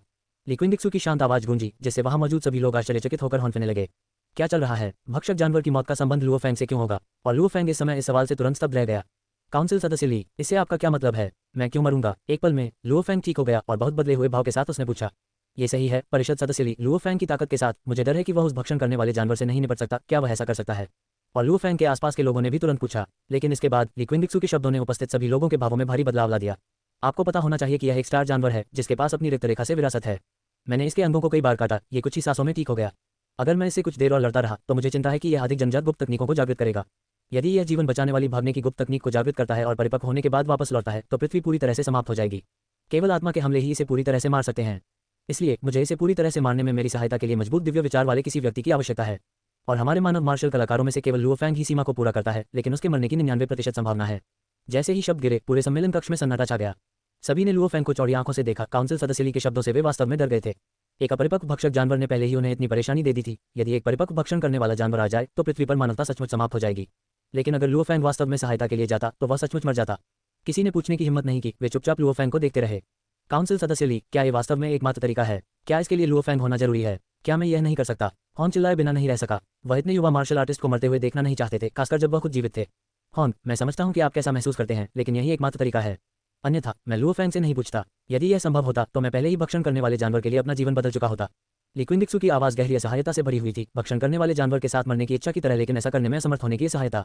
लेकिन मैं जाने को तैयार हूँ। लुओ फैंग के व्यवधान से हॉन के शब्द छोटे हो गए। इस समय सुनहरे वस्त्र पहने लुओ फैंग का दिमाग स्पष्ट और गहरा था। उसकी आंखें चमकदार रोशनी से चमक रही थीं और अपनी चेतना के सागर में बाबाटा पूरी तरह से उन्मत्त था।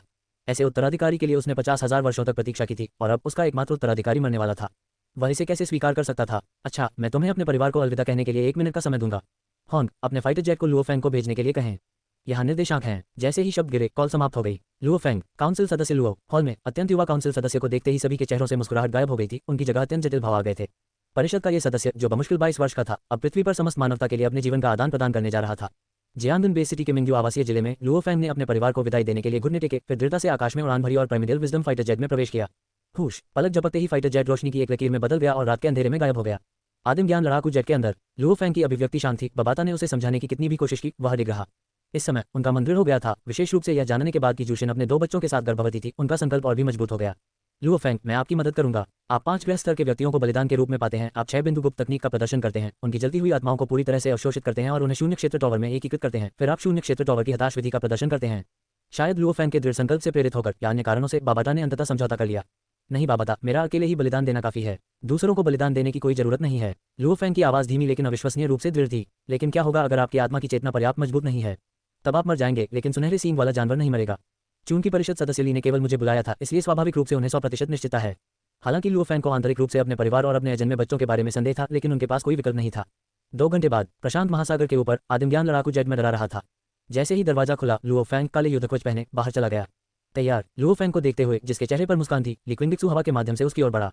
यदि लुओ फैंग वास्तव में नहीं आया होता तो उसने वास्तव में इस सुनहरे सींग वाले जानवर को खुद ही मार डाला होता। मैं फाइटर जेट पर तैयार था। लुओ फैंग ने सिर हिलाया। उनके चेतना के सागर में एक रक्तलाल शिवालय, जिसका आंतरिक स्थान ब्रह्मांड की तरह विशाल था, में 3 रक्तलाल लघु ग्रह थे जो लाल धुंध का उत्सर्जन कर रहे थे। तो फिर चलें। जैसे ही शब्द गिरे, लिक्विंगक्सू ने आगे बढ़कर लुओ फैंग के कंधे पर हाथ रखा, एक कदम उठाया और तुरंत मौके से गायब हो गया। समुद्र तल से 300 मीटर नीचे चट्टान की परत में सुनहरे सींग वाले जानवर का विशाल शरीर अंधेरे में लिपटा हुआ था, जिसके पूरे शरीर पर हल्की सुनहरी रोशनी सूक्ष्मता से प्रवाहित हो रही थी। इसके पहले कटे हुए अंग और पंख तेजी से बढ़ रहे थे, मांस आपस में जुड़ रहा था, पैनल फैल रहे थे और शल्क दिखाई देने लगे थे। लेकिन अगले ही पल एक सुनहरी मूर्ति, जिसकी भयावह शक्ति आकाश को दबाती हुई प्रतीत होती थी, तुरंत उसके सिर पर लगी। बूम! समुद्र की तलहटी में जोरदार कंपन हुआ और उसका सिर तुरंत उड़ गया। लुओ फैंग, अभी लिक्विंगक्सू की आकृति प्रकट हुई और जैसे ही वह लुओ फैंग पर चिल्लाया, एक सुनहरी लघु तलवार जो उसके ग्लैबिला में दिव्य संवेदना से घनीभूत हुई थी, अचानक सुनहरे सींग वाले जानवर के शरीर में लगी। यह अपने शरीर के भीतर पारदर्शी सुनहरे चमकदार क्रिस्टल क्षेत्र में मजबूती से समाया हुआ है। दरार! एक तीखी ध्वनि के साथ पारदर्शी क्रिस्टल गोले की सतह पर एक छोटी सी दरार दिखाई दी और सुनहरी लघु तलवार नष्ट हो गई। सुनहरे सींग वाला जानवर, मर जाओ! लुओ फैंग की आंखें भयंकर रोशनी से चमक उठी। जाना, एक शून्य क्षेत्र टॉवर जो नग्न आंखों के लिए अदृश्य है, एक तेज शंकु की तरह घूमता है, सीधे 200 मीटर की दूरी तय करता है और तुरंत सुनहरे सींग वाले जानवर के शरीर में घुस जाता है। लुओ फेंग बाकी आप पर निर्भर है। ली क्विंगडिक्सू चुपचाप एक तरफ खड़ा होकर देख रहा था। कुछ सांस बाद में अचानक सुनहरे सींग वाला जानवर एक भयानक आभा के साथ फूट पड़ा, मानो कोई तारा अपने निधन के समय फट रहा हो। अध्याय -49 समुद्री राक्षसों को खत्म करने के लिए संरचना स्थापित करें। समुद्र तल की गहरी खाई में सतह से 30,000 मीटर नीचे बिना सिर वाला सुनहरे सींग वाला जानवर चुपचाप अंधेरे में लिपटा हुआ था। ली क्विंगडिक्सू ने अपना हाथ लहराया और लुओ फेंग की लाश को सुनहरे सींग वाले जानवर के बगल में फेंक दिया। अजीब सुनहरे पैटर्न जैसे ड्रैगन और सांप नाच रहे हों उसके पैरों के नीचे से फैल गए, धीरे धीरे एक संरचना में संघनित हो गए। उन्होंने कथानक के कुछ भाग बदल दिए। किसी को गुप्त रूप से गोल्डन हॉर्न बीस्ट की लाश की खोज करने से रोकने के लिए उसने क्षेत्र को छिपाने और नाकाबंदी करने के लिए प्राइमोर्डियल हेवनली गॉड तकनीक ग्रेट फॉर्मेशन का उपयोग किया। नग्न आंखों को वह क्षेत्र खाली दिखाई दिया जहां कुछ भी मौजूद नहीं था। यदि कोई इस स्थान पर हमला करता है तो primordial heavenly God technique great formation स्वचालित रूप से सक्रिय हो जाएगा। गोल्डन हॉर्न बीस्ट और उसके अंदर लुओ फेंग की लाश को 10,000 मीटर दूर समुद्र तल में स्थानांतरित कर देगा। केवल जब किसी हमले का आभास नहीं होता था तो फॉर्मेशन स्वचालित रूप से घूमता था और उन्हें उनकी मूल स्थिति में वापस ले जाता था। जब तक कोई अन्य व्यक्ति प्राइमोर्डियल गॉड तकनीकों में पारंगत नहीं होता, वे विसंगति का पता लगाने में सक्षम नहीं होंगे। वॉर गॉड पैलेस की शीर्ष मंजिल पर कॉन्फ्रेंस हॉल के अंदर स्क्रीन पर जीवन हस्ताक्षर का प्रतिनिधित्व करने वाले 2 आभासी प्रक्षेपण पूरी तरह से गायब हो गए। उस स्थान पर केवल एक हस्ताक्षर रह गया था और वह तेजी से दूर जा रहा था। वे 2 हस्ताक्षर पूरी तरह से गायब हो गए हैं। हम जीत गए, मानवता जीत गई। उपस्थित अनेक लोग खुशी से झूम उठे। आखिरकार उस भक्षक जानवर के सामने मानवता के युद्ध अड्डे भोजन की तरह थे। यदि इसे नहीं मारा जा सका तो अंततः मानवता को विलुप्त होने का सामना करना पड़ेगा। लुओ फेंग और भक्षक जानवर एक साथ नष्ट हो गए। हालांकि अन्य लोगों ने भारी भाव से आभारी, विशेष रूप से हॉर्न डोजो ऑफ लिमिट्स का प्रमुख। पृथ्वी पर पूर्व नंबर 1 विशेषज्ञ के रूप में वह केवल असहाय रूप से देख सकता था कि लुओ फेंग, जो उससे बहुत छोटा था, ने भक्षण करने वाले जानवर के लिए अपने जीवन का सौदा किया। फिर भी उसने कुछ भी हासिल नहीं किया। उसके हृदय में आत्मग्लानि, हानि और अनिच्छा की भावनाएं उभर आईं। रुको, जल्दी देखो, जैसे आश्चर्य की चीख निकल पड़ी। बड़ी स्क्रीन पर प्रशांत महासागर में एक निश्चित समुद्री क्षेत्र दिखाया गया जहां एक द्वीप जितना विशाल राक्षस अचानक पानी की सतह पर टूट पड़ा। उसका सिर एक छोटे पहाड़ की तरह विशाल अचानक प्रकट हुई सुनहरी मूर्ति से फट गया और राक्षस का खून झरने की तरह फूट पड़ा। ये वह 8 पंजे वाला जानवर राजा है। परिषद सदस्य ली ने उस 8 पंजे वाले जानवर राजा को भी मार डाला। क्या काउंसिल सदस्य ली लुओ फेंग की मौत का बदला ले रहे हैं? स्क्रीन पर ली क्विंगडिक्सू की क्षणभंगुर छवि को देखकर कुछ लोग अनुमान लगाने से बच नहीं सके। आप सभी राक्षसों को मारें, विशेषकर राजा स्तर के राक्षसों को। किसी को भी भागने न दें। यदि आप में से कोई भी चालाकी करने और गुप्त रूप से अपनी ताकत वापस रखने का साहस करता है तो मैं गारंटी देता हूं कि आप राक्षसों के समान ही भाग्य भुगतेंगे। हॉर्न की ठंडी आवाज हॉल में गूंज उठी और हत्या के इरादे से भरी उसकी आंखें उपस्थित प्रत्येक काउंसिल सदस्य पर हावी हो गईं। महान निर्वाण से पहले वह एक हत्यारा था और अब भक्षण करने वाले जानवर के साथ लड़ाई और लुओ फेंग की मृत्यु के बाद उसकी हत्या का इरादा अपने चरम पर पहुंच गया। पहले यदि उसे यह चिंता नहीं होती कि कुछ परिषद सदस्यों को मारना मानवता के लिए हानिकारक होगा तो उसने बहुत पहले ही उन लोगों को मार डाला होता जिन्होंने गुप्त रूप से कार्य किया होता। अब हॉर्न उन लोगों को एक मौका दे रहा था। यदि वे राक्षसों का बेसब्री से शिकार करते हैं तो वह उनके पिछले कार्यों के संबंध में बीती बातों को भुला सकता है। लेकिन अगर वे थोड़ी सी भी ढिलाई बरतने की हिम्मत करते और राक्षसों का शिकार करने के लिए अपनी पूरी ताकत का उपयोग करने में विफल रहते तो उन्हें जीवित रहने की कोई आवश्यकता नहीं होती। हॉर्न का जो मतलब है वही मेरा भी मतलब है। थंडर गॉड भी हॉर्न के पास खड़ा था। उसकी ठंडी निगाहें उसी तरह उपस्थित अन्य परिषद सदस्यों पर पड़ रही थीं। हाँ, प्रथम अध्यक्ष, द्वितीय अध्यक्ष। तुरंत कॉन्फ्रेंस हॉल में सभी ने अपना सिर नीचे कर लिया और चिल्लाने लगे। जाना। हॉर्न की आज्ञा का पालन करते हुए सभी लोग वॉर गॉड पैलेस से बाहर निकल गए। 14 जनवरी का दिन पागलपन का दिन होना तय था। 5 महाद्वीपों में जहां मानवता रहती थी अनगिनत समुद्री राक्षस नदियों के किनारे आगे बढ़ रहे थे, लेकिन लंबी दूरी के कारण अधिकांश अभी तक बेस शहरों तक नहीं पहुंच पाए थे।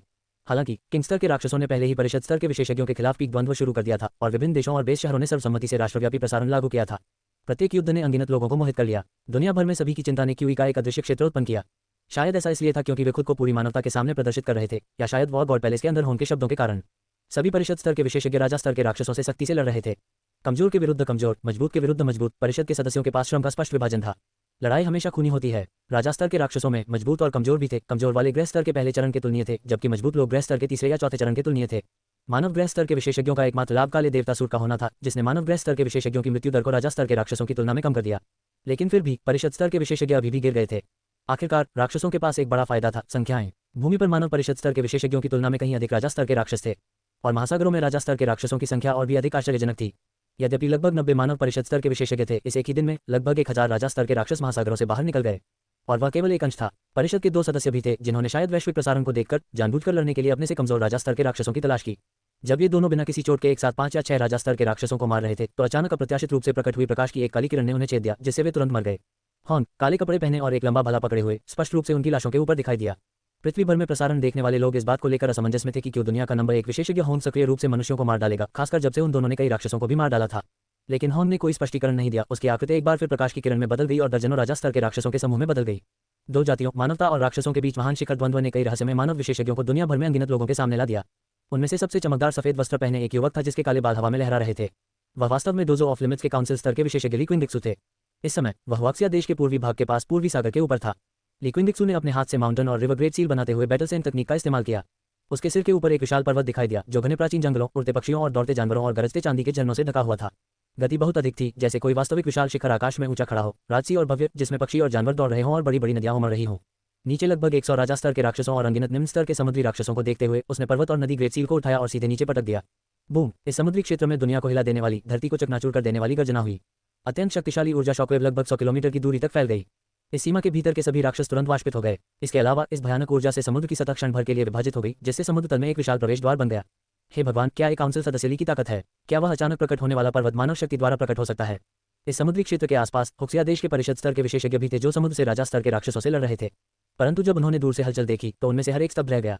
कॉन्फ्रेंस हॉल में स्क्रीन देखकर वे वास्तव में समझ नहीं पाए कि काउंसिल सदस्य कितने मजबूत थे, लेकिन अब इसे प्रत्यक्ष रूप से देखने के बाद वे पूरी तरह से समझ गए कि परिषद सदस्य कितने भयानक थे। लिक्विंगिक्सू चुप रहे, बैटल सेंट तकनीक को सक्रिय किया और माउंटेन और रिवर ग्रेट सील फिर से प्रकट हो गए। उसकी आकृति एक टेलीपोर्टेशन की तरह थी, जो समुद्री राक्षसों के एक और घने समूह के ऊपर दिखाई दे रही थी। बस राजसी पर्वत शिखर अंतरिक्ष और समय को चीरता हुआ प्रतीत हो रहा था, नीचे के समुद्री क्षेत्र को दबाने के लिए प्राचीनता से आगे बढ़ रहा था। अध्याय -50 लुओ फैंग को श्रद्धांजलि।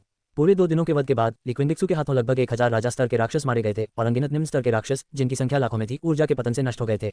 हुआक्सिया देश के क्षेत्र के राजा स्तर के राक्षसों को उसके द्वारा लगभग पूरी तरह से मिटा दिया गया था और यहाँ तक कि उच्च स्तरीय लॉर्ड स्तर के राक्षसों में से लगभग आधे भी चले गए थे। इस वजह से हुआक्सिया देश के परिषद सदस्यों से अन्य 4 प्रमुख देशों द्वारा समुद्र से उभरने वाले राजा स्तर के राक्षसों से बचाव में सहायता के लिए अनुरोध किया गया था। 5 दिन बाद रविवार की शाम को समुद्री राक्षस जो दुनिया भर में मानव आधार शहरों पर उग्र रूप से हमला कर रहे थे, तेजी से पीछे हट गए। इस लड़ाई में लगभग 2000 राजा स्तर के राक्षस मारे गए और समुद्र के 2 अधिपति, सम्राट स्तर के राक्षस भी मारे गए। हालांकि अनगिनत राक्षस अभी भी हर मिनट और हर सेकंड समुद्र में पैदा हो रहे थे, लगातार लड़ रहे थे और एक दूसरे को खा रहे थे। अनुमान है कि कुछ समय बाद नए राजा स्तर के राक्षस फिर से जन्म लेंगे। जब एक नए दिन पर सूरज फिर से उगाया तो पृथ्वी शांति में लौट आए। राजा स्तर के राक्षसों से लड़ते हुए मारे गए 13 परिषद स्तर के विशेषज्ञों की मूर्तियां दुनिया भर के विभिन्न बेस शहरों में स्थापित की गईं। वे मानव नायक थे जिन्होंने पूरी दुनिया की नजर में राजा स्तर के राक्षसों के खिलाफ मौत तक लड़ाई लड़ी। स्वाभाविक रूप से विभिन्न बेस शहरों में लोग अनायास ही कृतज्ञता और श्रद्धा व्यक्त करते हुए उन्हें श्रद्धांजलि देने गए। यंगजहौ शहर, जियांगन बेस सिटी, टाइम स्क्वायर पुष्पमालाओं से भर गया। चौक के मध्य में एक अत्यंत युवा व्यक्ति की मूर्ति खड़ी थी। यंगजहौ शहर में रहने वाले लगभग हर कोई जानता था कि यह मूर्ति किसका प्रतिनिधित्व करती है, जियांगन बेस सिटी में डोजो ऑफ लिमिट्स के इंस्पेक्टर लुओ फैंग। हालांकि वे कुछ हद तक हैरान थे, क्योंकि उन्होंने पहले वैश्विक लाइव प्रसारण में लुओ फैंग का चित्र नहीं देखा था। इस समय लोगों की एक घनी भीड़ एक समान काले कपड़े पहने हुए चौक के केंद्र में प्रतिमा के सामने सम्मान देने के लिए आए। ये लोग बिल्कुल वही मानव विशेषज्ञ थे जिन्हें उन्होंने कुछ दिन पहले लाइव प्रसारण में देखा था। जो बच गए वे सभी उपस्थित थे। लिक्विंगिक्सू अपनी आंखों में असहायता का संकेत लेकर लुओ फैंग की प्रतिमा के पास गया और झुक गया। वह जानता था कि लुओ फैंग मरा नहीं था, लेकिन होंग और अन्य नहीं मरे थे।